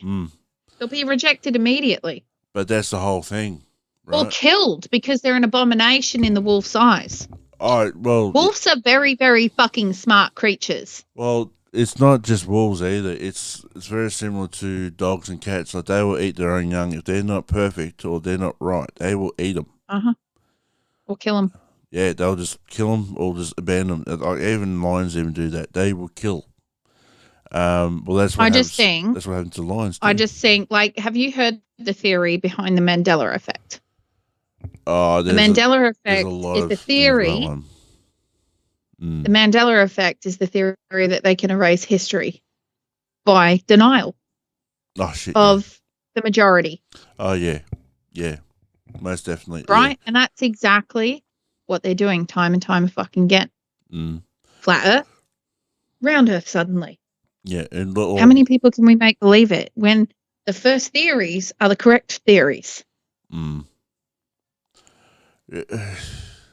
that's literally the whole thing. They're messing with a lot of shit that shouldn't really be messed with. Do you know what I'm thinking? What? Right now? What? How sure are we that all of these people that have come up with these theories that have changed history, are they from the educational system built by the Rockefellers for conformity and indoctrination? Or how many of these theorists have been actual free thinkers? Well, and then patented for their free thinking. I wouldn't say it would be part of the Rockefellers or the Rothschilds or any of those type of. Well, they might be involved in it and have their little say in it. But if you want to go down that line, the only ones that I can think of that would have something to say like that type of shit through history, and that they would actually have the power to do that, is the Freemasons or the Illuminati. Right, but what I'm saying is that these theorists that came up with the Earth is round, gravity, are they educated people, or were they free thinkers? Because if they're free thinkers, I may be more inclined to believe their side of the facts, that they weren't indoctrinated and brainwashed by the system. I reckon one of the earliest ones, like in the ancient Greece, ancient Roman, that type of era, maybe that they could be free thinkers, like what's his name, Pablo, fucking what his name was. I reckon he was a thinker, a free thinker. But later on in life, like in the 1500s, even in the 1000s, back when the Knights Templar was around and all that type of shit, even around then, because those secret societies have been around for so fucking long. They've been around for thousands of years. Mm-hmm. And what is to not stop them from changing the history that was from the past? Like, we don't know nothing really from the past. Like, not actual fact, because we weren't even fucking thought of. We weren't even brought into the scenario. And that's the thing. We don't actually really know exactly what happened back then, because we will never be in that way, because we weren't there. We can only guess through knowledge that people have passed down through the generations and through the years and through the centuries, through books and written articles and paintings on the wall and all that type of shit. We don't actually fully understand what the free thinkers or the educated ones were back then. We have no idea. And this is the thing that people have to understand too. You can believe one thing, you can believe another. But don't think that you know something for a fact unless you've actually been there and been in that time, because we are only going by China's whispers here. Really, when you think about it, how do you know that person said, the sky is blue, it looks great, but really the sky was red? Or the grass was green, but the grass was fucking purple back then. We don't actually know. And this is the thing. Every smart person, like every educator of today, is only going by what people have said in the past. That's the whole thing. So we can't really sit here and say everything is facts, because we're only going by what people have said in the past. That's why we're here. We're here to argue all of the facts. Exactly.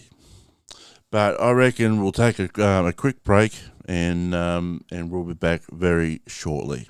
So grab your tin hats, roll up another bloody joint, and we'll be back in a sec. Have another cup of tea. Exactly. All right. See you guys back in a sec. Zach.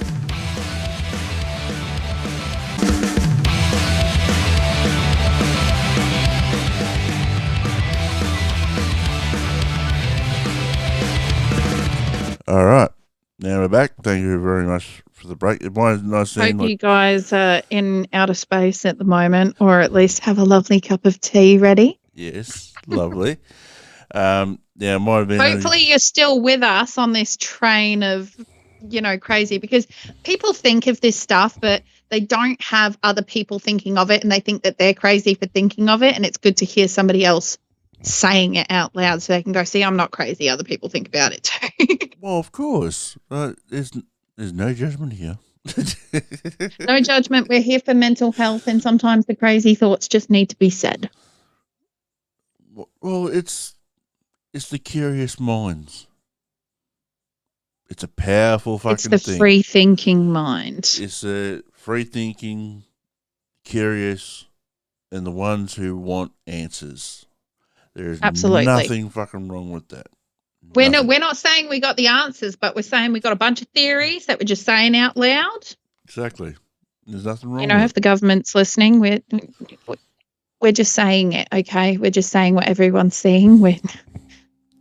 Don't send the men in black. Don't send them.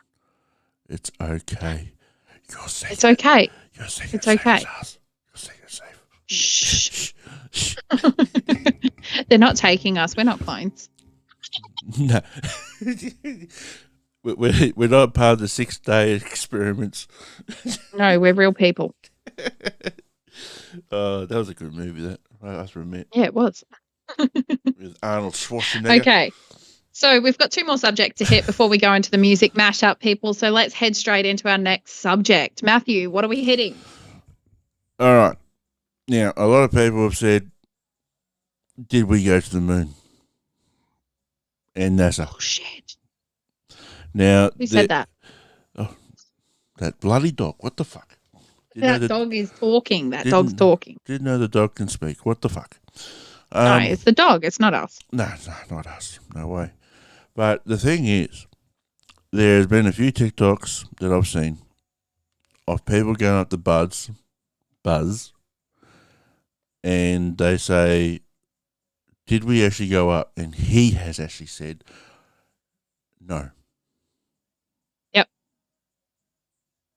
Now, why did we lie about it? Why? Why did we even think to lie about it?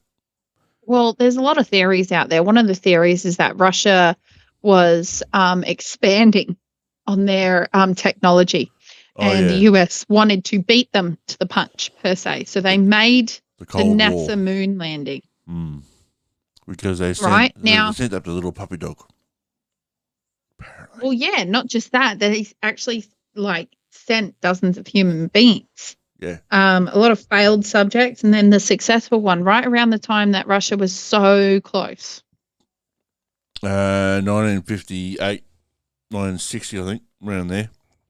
Around that time, right? Yeah. Now, there has been so many videos that have debugged it just based off of, okay, yeah, this is the moon landing. Where the fuck is the camera? Who took the photos? Who took the video? Now, if you they can't have sent a drone up there too, because drones weren't invented back then. And this is the thing. Apparently, as the great speech says, what was the speech? One small step for man, one giant leap for mankind. Giant leap for mankind, yeah. Hang on a minute. If you're taking the first fucking step, who's taking the fucking pictures in front of you, mate? Exactly. How is it they were there to see you land, let alone see you leave? Did you just leave somebody on the fucking moon? E.T. was taking the video, didn't I think. Oh, it must have been E.T. E.T. phone home. Ouch. Ouch. Ouch.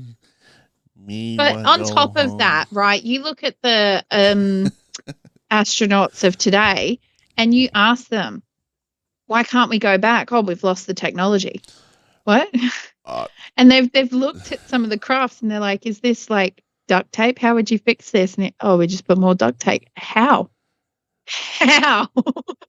Like, it's just not making any fucking sense anymore. Like, they went to the moon in 1969.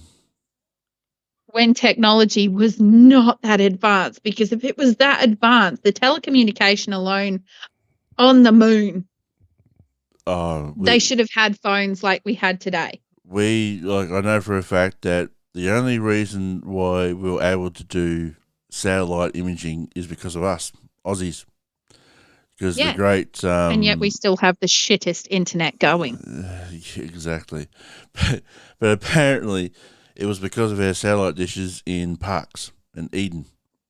That is the only reason why you're actually able to see video of the actual moon landing is because of those fucking satellites.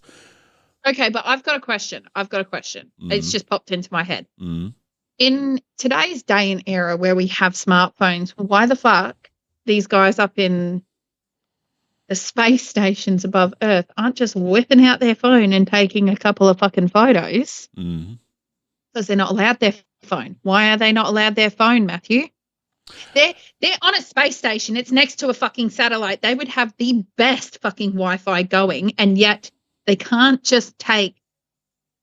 It's all set up. Like, you see the videos of these guys going, look, I can do a backflip, but you can see the images of guys holding onto their wires. Yeah, you can actually see the reflections of the lights. Why are we faking it? If it's so real, why are there so many fake imageries of it?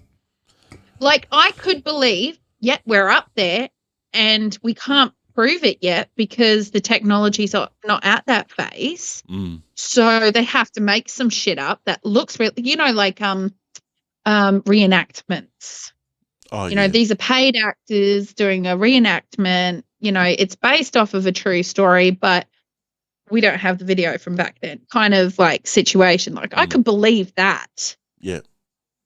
But they're portraying it as actual stories, live actual time, facts. like actual series of events happening it's bullshit. Don't believe it. What was it, that video of Katy Perry? Oh, fuck me. Yeah. Where she essentially just fucking debunked it. Basically. And also the world record. I can't remember his name, but he was the one who went on literally right on the atmosphere. You know the bloke I'm talking about, right? The bloke with all the Red Bull shit on. And he done the highest fucking dive. The free dive. The free dive, wasn't it? Yeah. Question. If apparently there's no air, there's no gravity up there. Exactly. How was he able to be up there? Now, my thing is, because I've asked this myself, and I'm pretty sure I've told you this too. If there is no gravity and everything's a vacuum out there, because apparently everything's a vacuum out there, because there's no sound, there's no nothing out there. There's no wind, there's no oxygen, no nothing. If you're up that fucking high, why did he just go straight down? But if he's that high, where the gravity's not the best, why didn't he just keep going up? Exactly. That's what I'm saying, right? You put pilots in fucking aircrafts and they have to have oxygen masks at a certain altitude. Oh, fuck yeah. So why the fuck is this guy standing there unsuited? Like he had all the suited stuff, of course, to protect him, of course, but how did he stay up there and come down? How did he just free fall? Yeah, but how? Without fucking... Because you've seen it on the movies, you've seen it on everything. When a craft comes back into our atmosphere, it burns up to nearly 1,000 degrees. Yeah, why didn't he burn to death? Because we're going so fast. Because he'd be coming in at a certain speed. We come in fucking fast. If you come into our atmosphere and the gravity pulls you and pulls you fucking down, like you fucking come down like a ton of bricks. Like you come down hot. like real hot. Yeah. And why? Like, why? How did he's? If there's no It just oxygen up doesn't there, make any sense. And this is the reason we're asking the questions. It doesn't make any sense. There is too many situations of contradiction.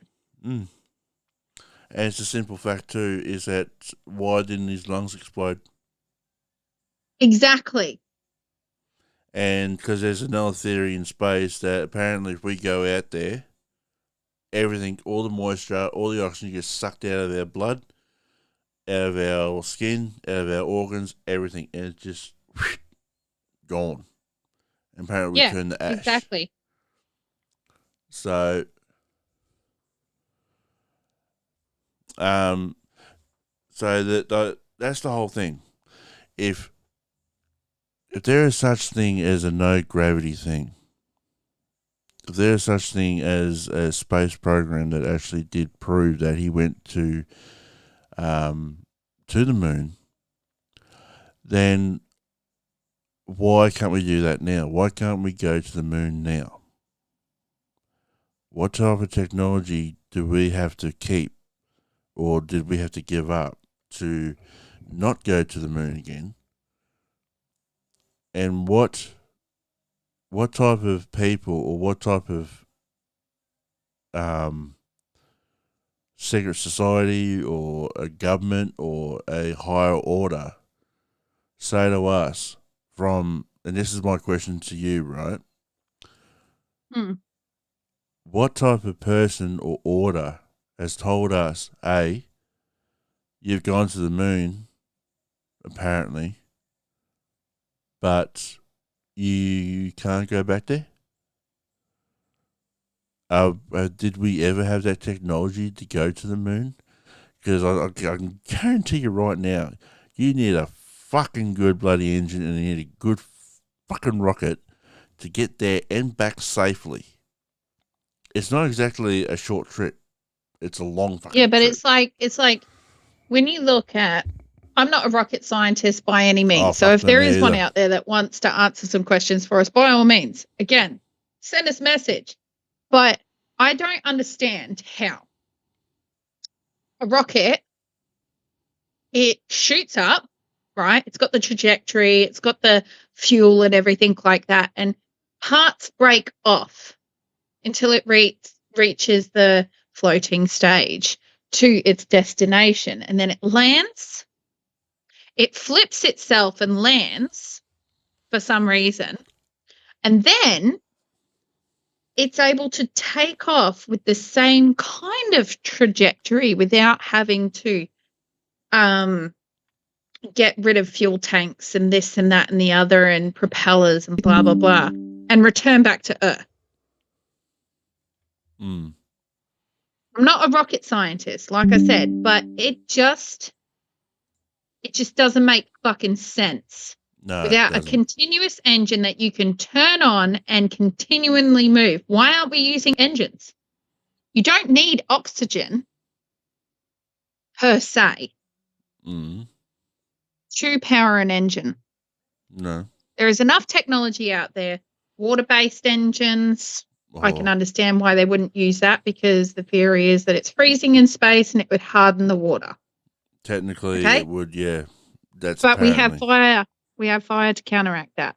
It could be a hydrogen-style engine with a heat system to keep the water running and cool or whatever. Yep. Cool. Warm enough to stay a liquid. Right? There's LPG gas. You have gas, actual gas, that can be used to power engines. Biofuel that can power engines. You can use vegetable. Like, if you want to move away from the fucking liquid side of things, because the theory is that it's freezing in space and it will solidify it immediately, why aren't you looking at gas? Because gas can't be made a solid. It can come as a solid. Oh, yeah, of course it can. But gas is just gas. Yeah. That's so why haven't we come up with something? Or even look at electric power. Okay, if you're out in space, you've got the sun near the moon, surely with solar panels, you'd be able to come up with some kind of engineering method to come up with a lithium-based battery engine, like a fucking Tesla. Yeah. To power an engine to go to and from fucking the moon. Well, that's apparently what they're doing now with the space station. They got all these fucking solar panels and that, and getting the heat from the sun. But at the same time, as they've said, if you're on the sun side, it's like plus 200 or 300 degrees. But if you're on the other side, it's like minus 200, 300 degrees, or something along those, along that number. So technically, that couldn't work either.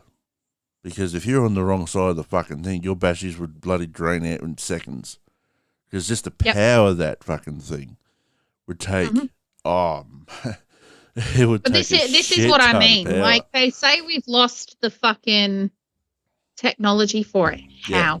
When technology was nowhere near as advanced as it is today, how did we lose it from back then when there was fuck all technology?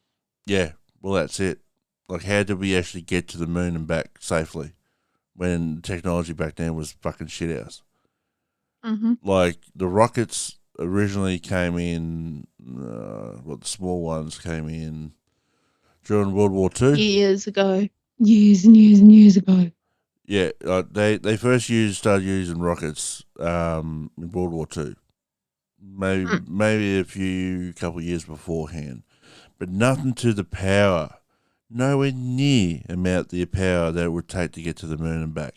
There's no fucking way you could get to the moon and back with those little rockets or those rockets. So that just reinforces the flat Earth theory of the firmament. They can't get there. Well, that's the whole thing, because there's a certain distance between us and the moon.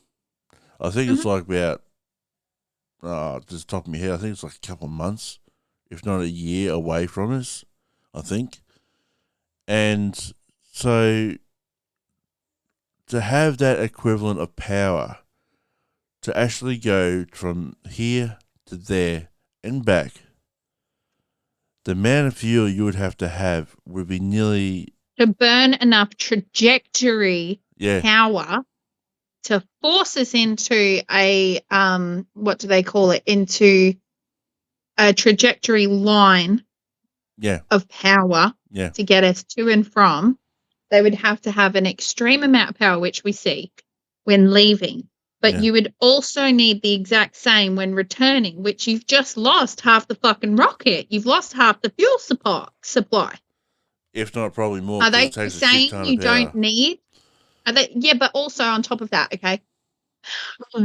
Oh, fuck. When they got on the moon and he's bouncing around, why is it when he bounced he didn't fuck off?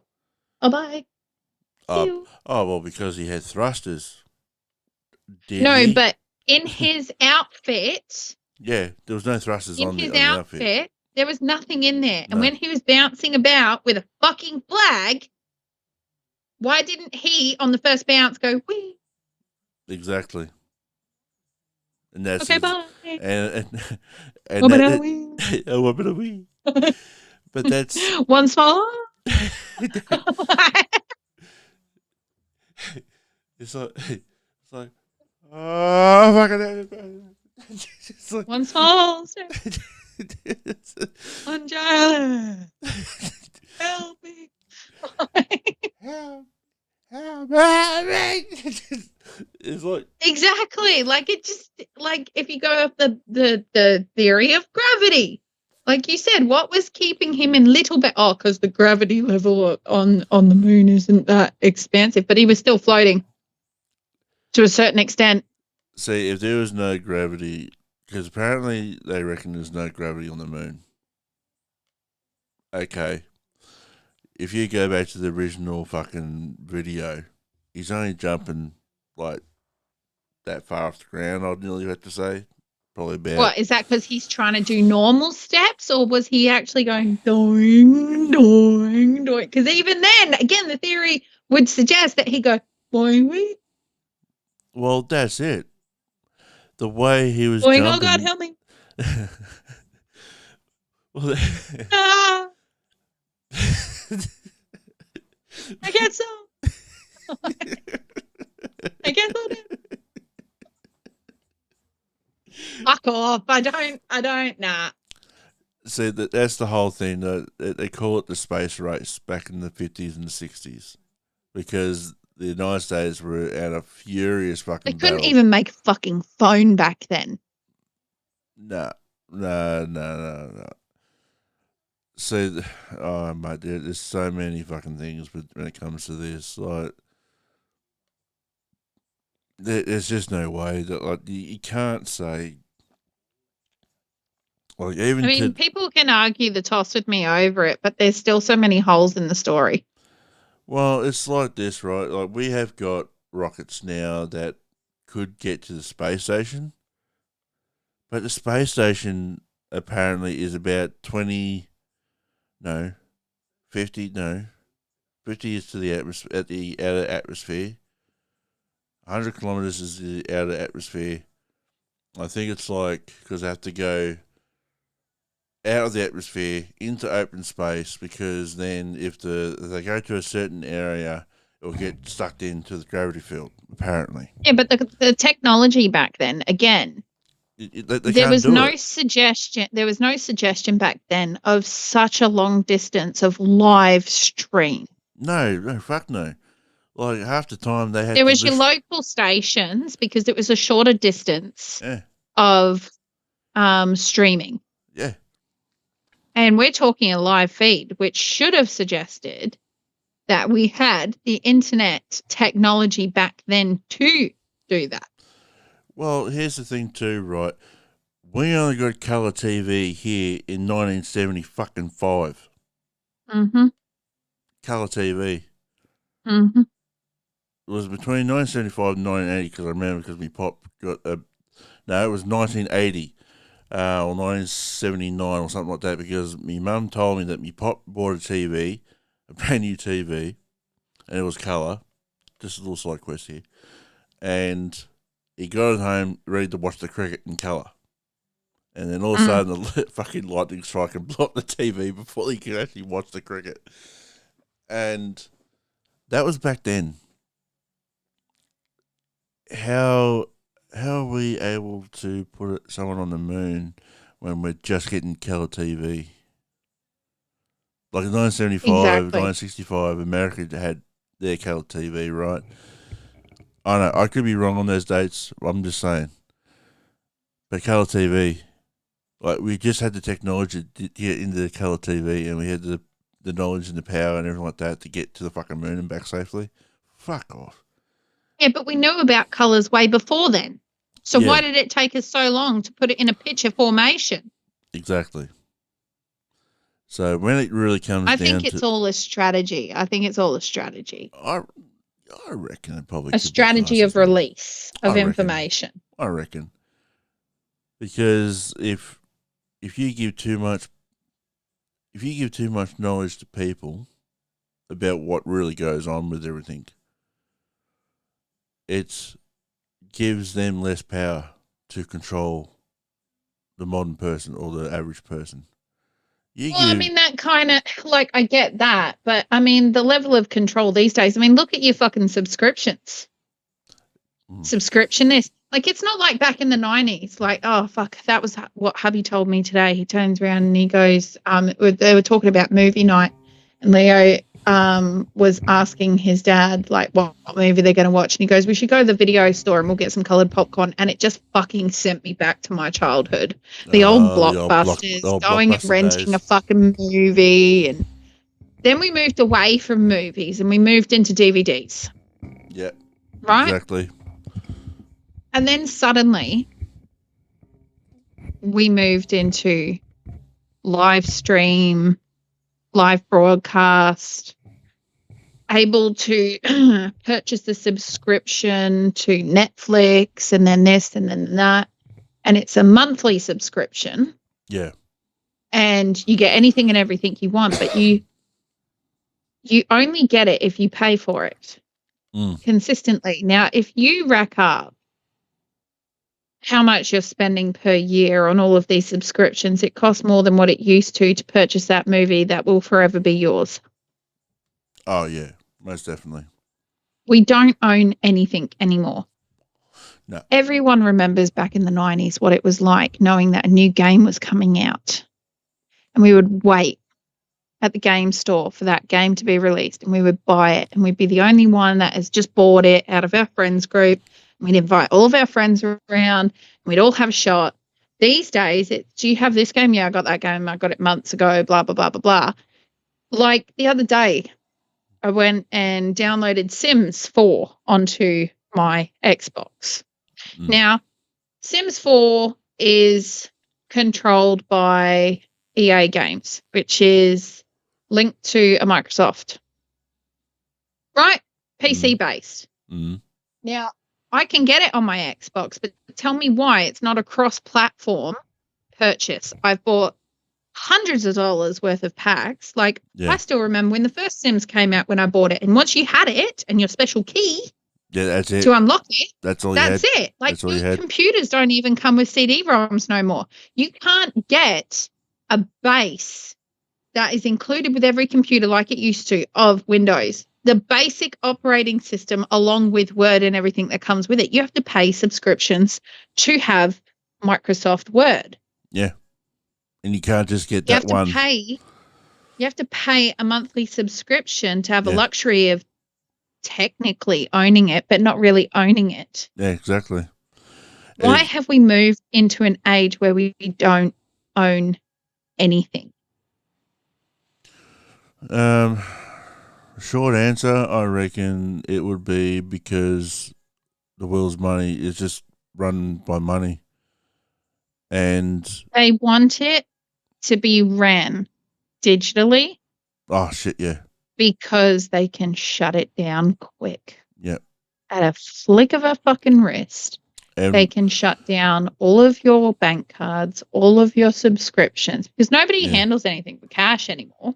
Well, that's the whole thing. Like, there is, with all my travels that I've done, right, there has been some places, like very slim amount of places that actually do accept cash these days. Everyone does card. It's ridiculous. And go and buy what we just said then with the games, like yeah, you can still buy a disc version of a game. That's correct. Like even a computer game, PC game, you can still buy it. But on the PC, they tell you now you can buy the game, but they prefer you to buy it on Steam or one of the other platforms. EA Games or Epic or blah, blah, blah, blah, blah. Or what's it called? Origin, I think the other one's called. Yeah. Well, fucking Sims was originally on Origin, then they changed to EA Games. Yeah. And, like, oh, jeez. You took me down memory lane back then. It's gone beyond a joke. Like, it has. The 90s was the last era of owning everything. Yeah. Physically owning everything. Yeah. It was the last era of original music.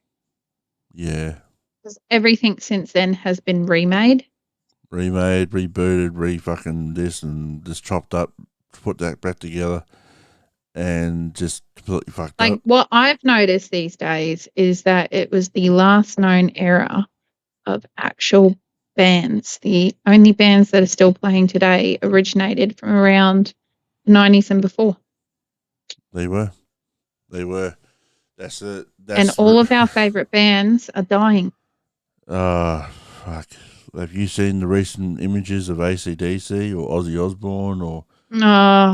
Ozzy. And like even old fucking Angus Young from AC/DC, like he looks like an old frail man now. Like even there is so many. Keith Richards and all them, like they're just all getting Metallica. old. Yeah, Metallica. Even Korn. Linkin Park. Like it's not the same without Chester. And yet they're still trying to keep it going with a female. I haven't listened to a single song because it's not the same without Chester. See, when it comes to Linkin Park, it's different altogether. But the thing is everything has changed. We don't own anything anymore. No. I mean, even the housing schemes. You can buy a house with a lower deposit if you're under a certain threshold, and only if you agree that the government still owns 20% of your land. Oh, it's just ridiculous. It's gone mad, backwards. Matt. It's gone backwards. It's gone mental. And that's the whole thing. More and more that we get into digital, online, and everything the like that. age of digital and convenience is stupid. Like the amount of kids it's getting fucking scary that I've seen that are adults now that don't know how to clean, that don't know how to cook, that don't know how to just sew something. Yeah. Just to make a quick repair. And it's the age of convenience. Like when it comes to that, we have gotten so fucking lazy. Mate, that's a subject for one of our next episodes. But the world is going to, you know what, in a basket. And it's just that people need to wake up. They only stay in control as long as everyone stays complacent. The longer you stay complacent, the more they control. Oh, yeah, most definitely. Most definitely. And the more people that wake up and stop being complacent, the less control they have on us. Oh, most definitely. And even though some of these theories may seem far-fetched, and this is not us saying it, obviously, wink, wink, nudge, nudge, the more you question it, it's not that crazy. No, not at all. It might seem far-fetched at the time, but if you look it up, you'll be surprised at what rabbit hole you end up in. And we've been down a few fucking rabbit holes. Oh, yeah. But on that subject, Matthew, if you agree, I think we are going to end our topic of discussion there before we get into any of our other episodes that we're going to be sneaking in between others. And it is time for Matthew's music mashup. All right. Oh, jeez. All right, so I've got the 90s selection. You've got the 90s this time. Now, what is your first selection for the 90s, Matthew? Well, we were just talking about them. Now, everyone knows this song. Enter Sandman by Metallica. Fucking classic. Love it. Yeah, you gotta... Still remember it as a teenager, drinking around with your mates, listening to fucking Metallica. Yeah, like, fucking Metallica was one of those... Like, I remember one of my mum's mates putting on Metallica. I was like, what? Well, it's all over Fortnite. It's all over Fortnite and the festivals, in the music festivals. Yeah. And we play it so well. Oh, yeah, we do. Medium level lead guitar, 100%. Yeah. That's me. Flawless. Flawless. Like both of us are lead guitars, nearly 100% all times, flawless. Flawless victory. Hang on, wait, hang on. Oh.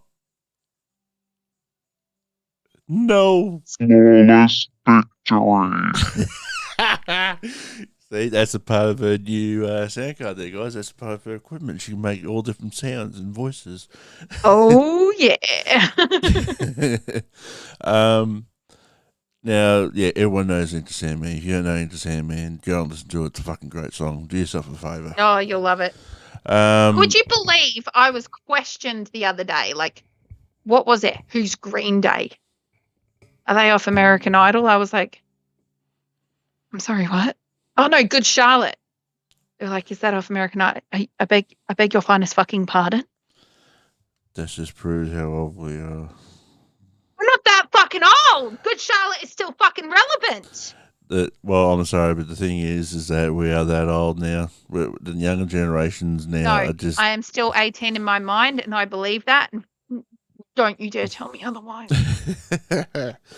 The other one is "Losing My Religion" by R.E.M. Oh my God, I love that song. Very, very good song. Very good song. They actually came out with some bloody good hits, actually. Absolutely. Now another one from Fortnite. Yes, most definitely. Another one from Fortnite is this one, "Dragula" by Rob Zombie. Yeah, if you don't play that song loud, mate, there's something wrong with you. Yeah, you got to have Rob Zombie in your life. Now a good one from good old Aussie is "Silverside Blonde" by NXS. Yeah, that one's a good one. Terrific fucking song. Another Metallica. I know I double up here, but you kind of... This one's for like late at night, like after midnight, when you're just chilling with the alcohol. More or less, yeah. Now, this one... What was the title again? What was the title? The NXS one? No, the Metallica one. You didn't say the title. Nothing Else Matters. That one's a fucking good one. Nothing Else Matters is just... If you don't know the song, which I'm very surprised that if you don't,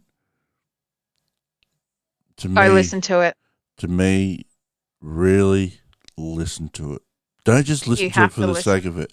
Listen to it. Listen to the lyrics, because there's a story behind that one. Now the next one, people wouldn't believe this, but we were in the era of Tupac, weren't we, Matthew? Yes, we were. You want proper fucking rap, you got to listen to Tupac. But this song here, I was a bit of a fan of rap back in the day. Like, I love me NWA and all that type of stuff. But this one here, Tupac actually, he kind of wanted to change stuff in his music. Like, he wanted to change things. Same did NWA too, but he really wanted to change things. So the song is Changes. It's a beautiful song. Beautiful song. And the last one was Gangsta's Paradise. That is just classic. A beautiful song. Like, classic. yes, it must have in all music repertoires. Yeah, I know it is one of those type of songs that, it's rap, it's another rap. No, it's not real. Gangsta's Paradise by Coolio. Yeah, Coolio and featuring LV, apparently.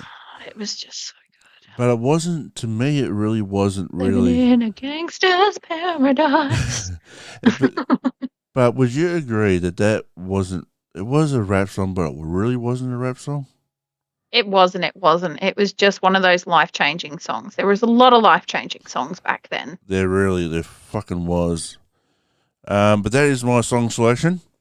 Now, it is time for yours. Psycho's song selection. Here we go.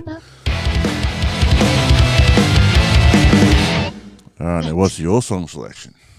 Okay, so I've got the 80s selection. Yeah, you've got the 80s. These are some of my favourites from the 80s. One that fucking Maddie absolutely hates, but I fucking love it. I fucking hate it. If anyone knows what a fucking Rickroll is, the reason why I love it, it's Rick Astley, Never Gonna Give You Up. Never gonna give you up. Never gonna let you know. Everyone who's listening to this right now will fucking agree with me. It's an annoying song because every time it's not annoying. It is an annoying song because every time fabulous.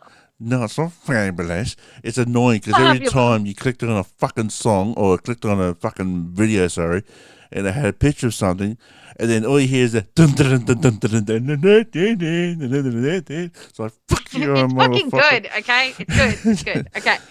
Right, moving on. Next one.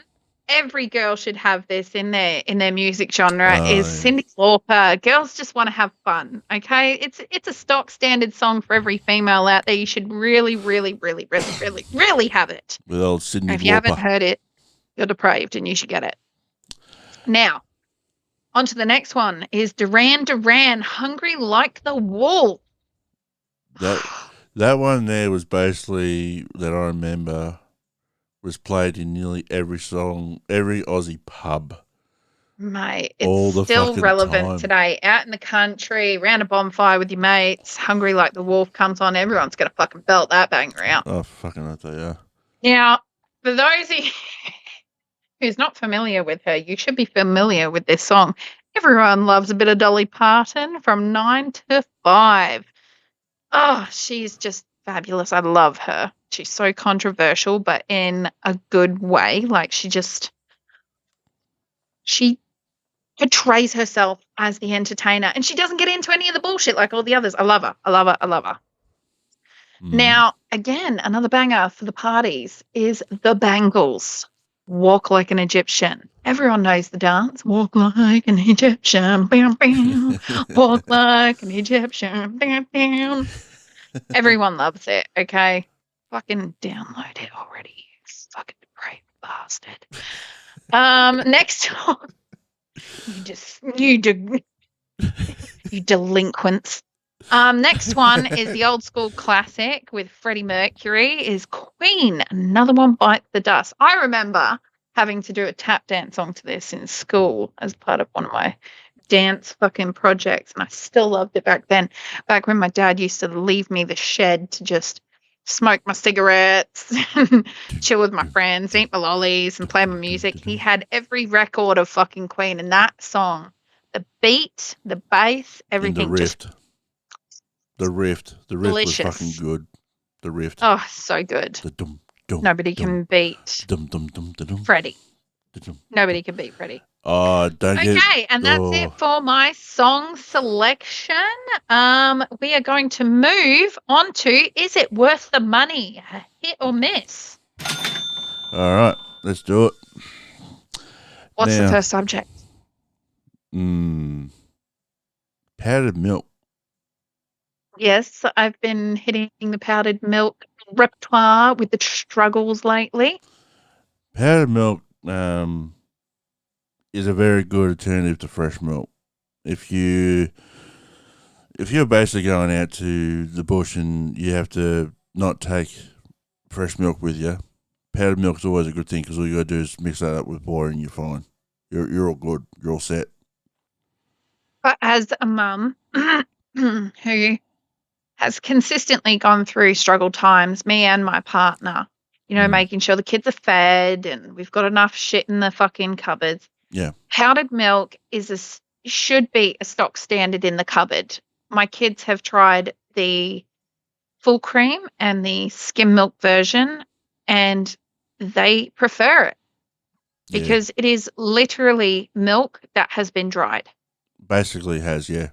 This is pasteurized milk that's been dried. The difference is I've left it out on the counter overnight.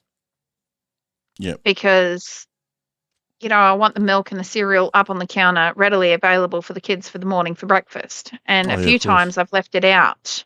Yeah. And it has still been fresh in the morning. It has not gone off. No, absolutely not. Unlike other milk. Yeah. So it is shelf stable. Oh, yeah. It is non-fridge stable to a certain degree as well. And I highly recommend it. Yeah. Yeah. You can make your own Nesquik version that does not require milk. It just requires water. I've done that recipe. There's a lot of recipes out there using powdered milk as well. It is absolutely phenomenal.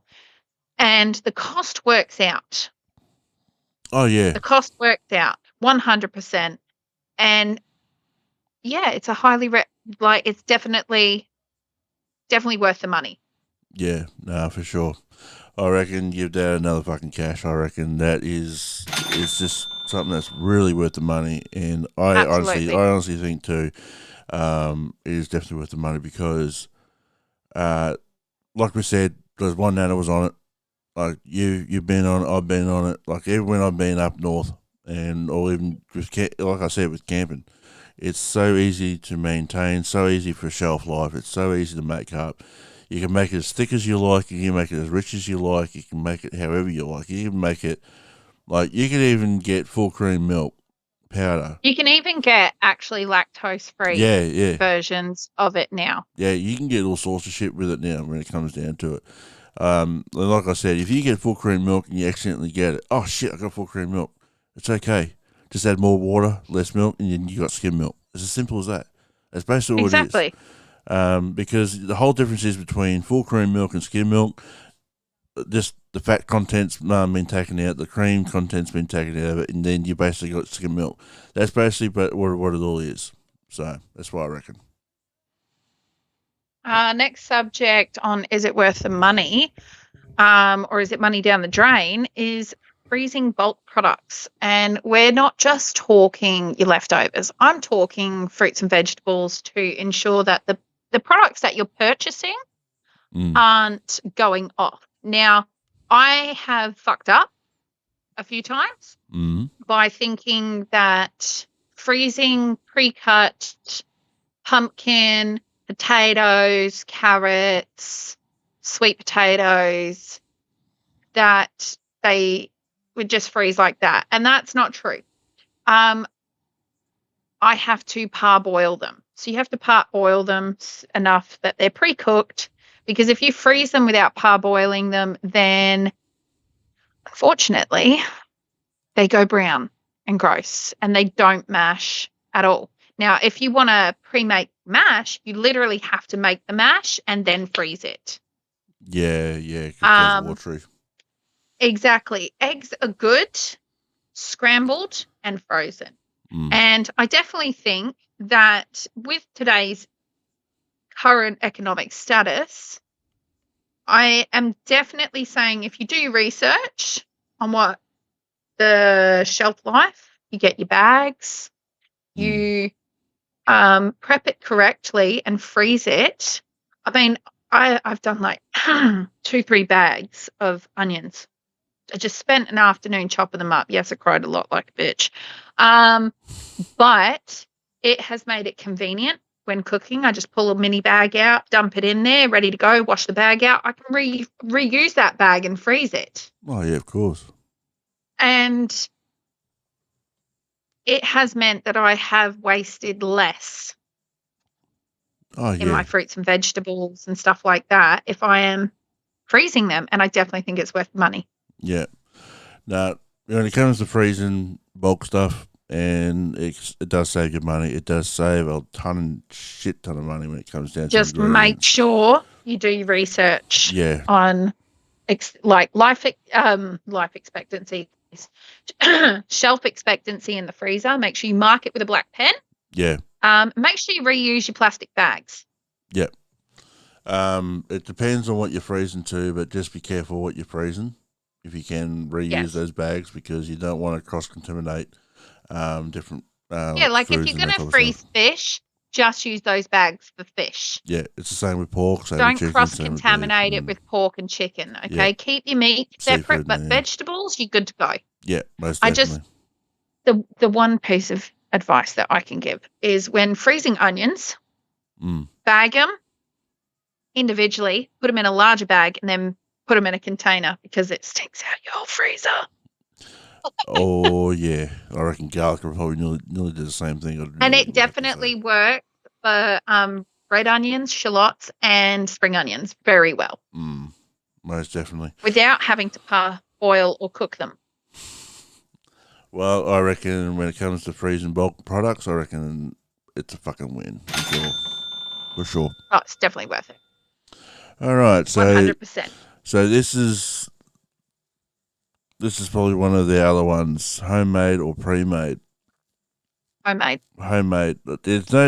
There's some pre-made things that taste half decent, but when it comes down to price, ingredients, and all that type of shit. Look, like a stock standard spaghetti bolognese, people think that they have to buy the bolognese sauce. No. You could save half your cost by buying a giant tin of fucking tomatoes, or just fresh tomatoes, for under $1. Have a bit of tomato paste, which again you can bulk freeze that paste into chunks, and then have your spices with it. And if you can grow your spices, even fucking better. It's not fucking pre-sprayed or whatever. 100%. It works out cheaper. It's better. My kids don't get half a stomach ache as they do when I make it fresh like that. than they used to with the jar stuff. Used to give my kids terrible sulfur burps. Yeah. So that's when there's, sorry, my throat's going, an excess amount of sulfur in the body that it can't break down. Yeah. And that's what always happens with pre-made jars of tomato products with my kids, unfortunately. And I mean, you've seen yourself, Matt. I've tried moving away from the vegetable oils and go the more cleaner options that don't have the hydrogenized vegetable oils and all of that shit in it. And I've moved on to tallow, which is readily available from your supermarket, by the way. I'm not feeling sick after eating. I'm not bloating as much. Mm. I'm happier. You can taste the food better. Yeah. And since going to the cleaner eating side of things and sticking to more homemade things, like you spend less money making muffins and cupcakes from scratch than you do buying them pre-made or buying a box version for you to make. Yeah. Why are you buying box versions that have ingredients in it that you wouldn't even use half of those ingredients making it from scratch? Yeah. I make as much as I can from scratch. I have old school books, and I highly, highly, highly recommend it because since moving to the tallow, we ordered pizza the other day from Domino's. I couldn't stand it. I could taste the oil on the dough, Matt. Mm. Oh yeah. I could taste just the oil, and it tasted horrendous. Oh yeah. No, oils like canola, sunflower, all those type of oils weren't really meant to be for fucking human consumption. They're toxic. If you look into it, they're toxic. They'll use to lubricate fucking machinery. Absolutely. It'll come that all of that will come in a different episode, but it is definitely worth it money-wise, budget-wise. In the long run, make your own recipes. Make it from scratch. It looks daunting, but it is like apricot chicken is so much better homemade. So much better homemade. I think in some ways when it comes to homemade, pre-made, we're actually going to expand on this topic a lot more in another episode because we're actually going to be doing an episode all everything to do with food, like everything to do with food.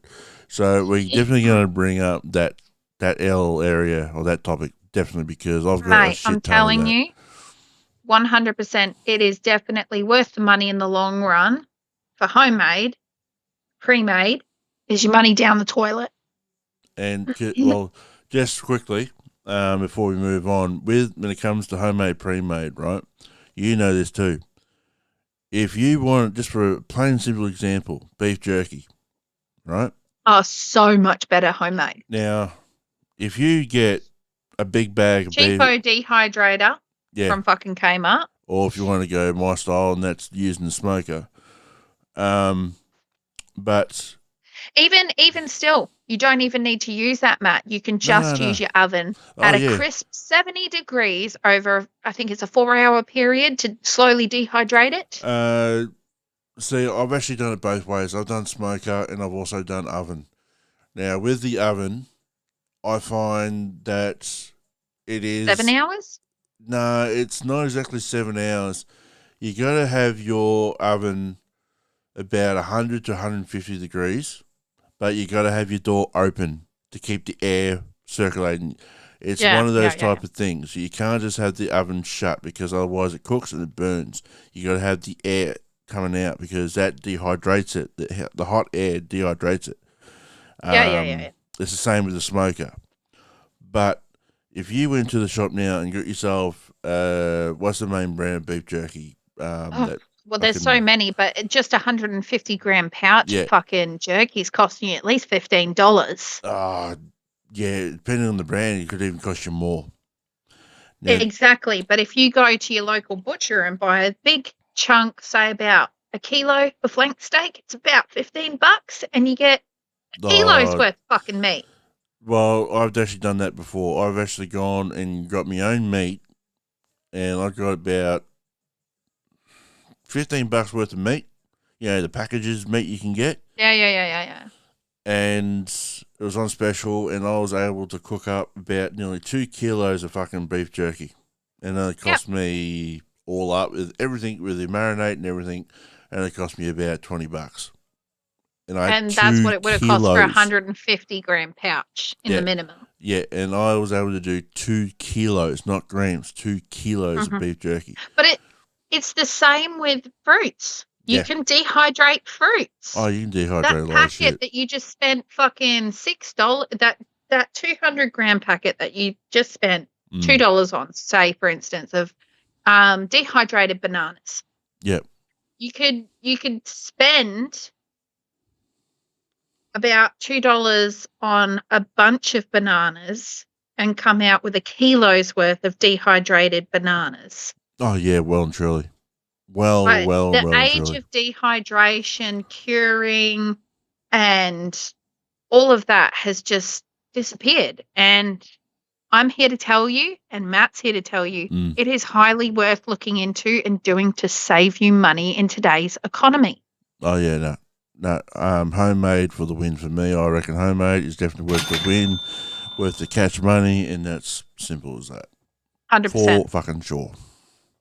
But like I said, all right. But like I said, we're going to be expanding on all that shit when it comes to the food episode. So look out for that one, I suppose. Absolutely. Now, I reckon when it comes down to it all, I reckon this has been a bloody good episode. Absolutely. Great entry back into the system. Yes. Wait until you see some of the next episodes we're coming out with. Oh my God, you guys are going to be hooked forever. Yeah, we're definitely. I mean, we're not looking to be some big famous fucking podcaster. We're just looking to inspire. Yes. Well, we like to get our point across in a big pond. Like, we're only a small ripple, but we just want to get our point across.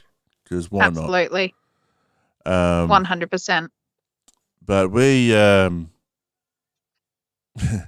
like to thank our music people for supplying all the sounds and that, which is Pond 5. Make sure you go and check them out because they're fucking good.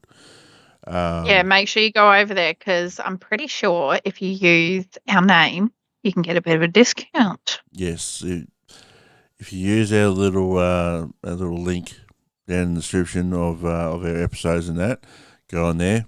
You get a 10%. If I remember, it's a 10% discount on all sounds and videos and whatever you get. I'm pretty sure. So make and sure you own them outright. Once you purchase them, you own them outright. As long as you give them a little bit of credit for giving you those rights, you own that music from then on. Yeah.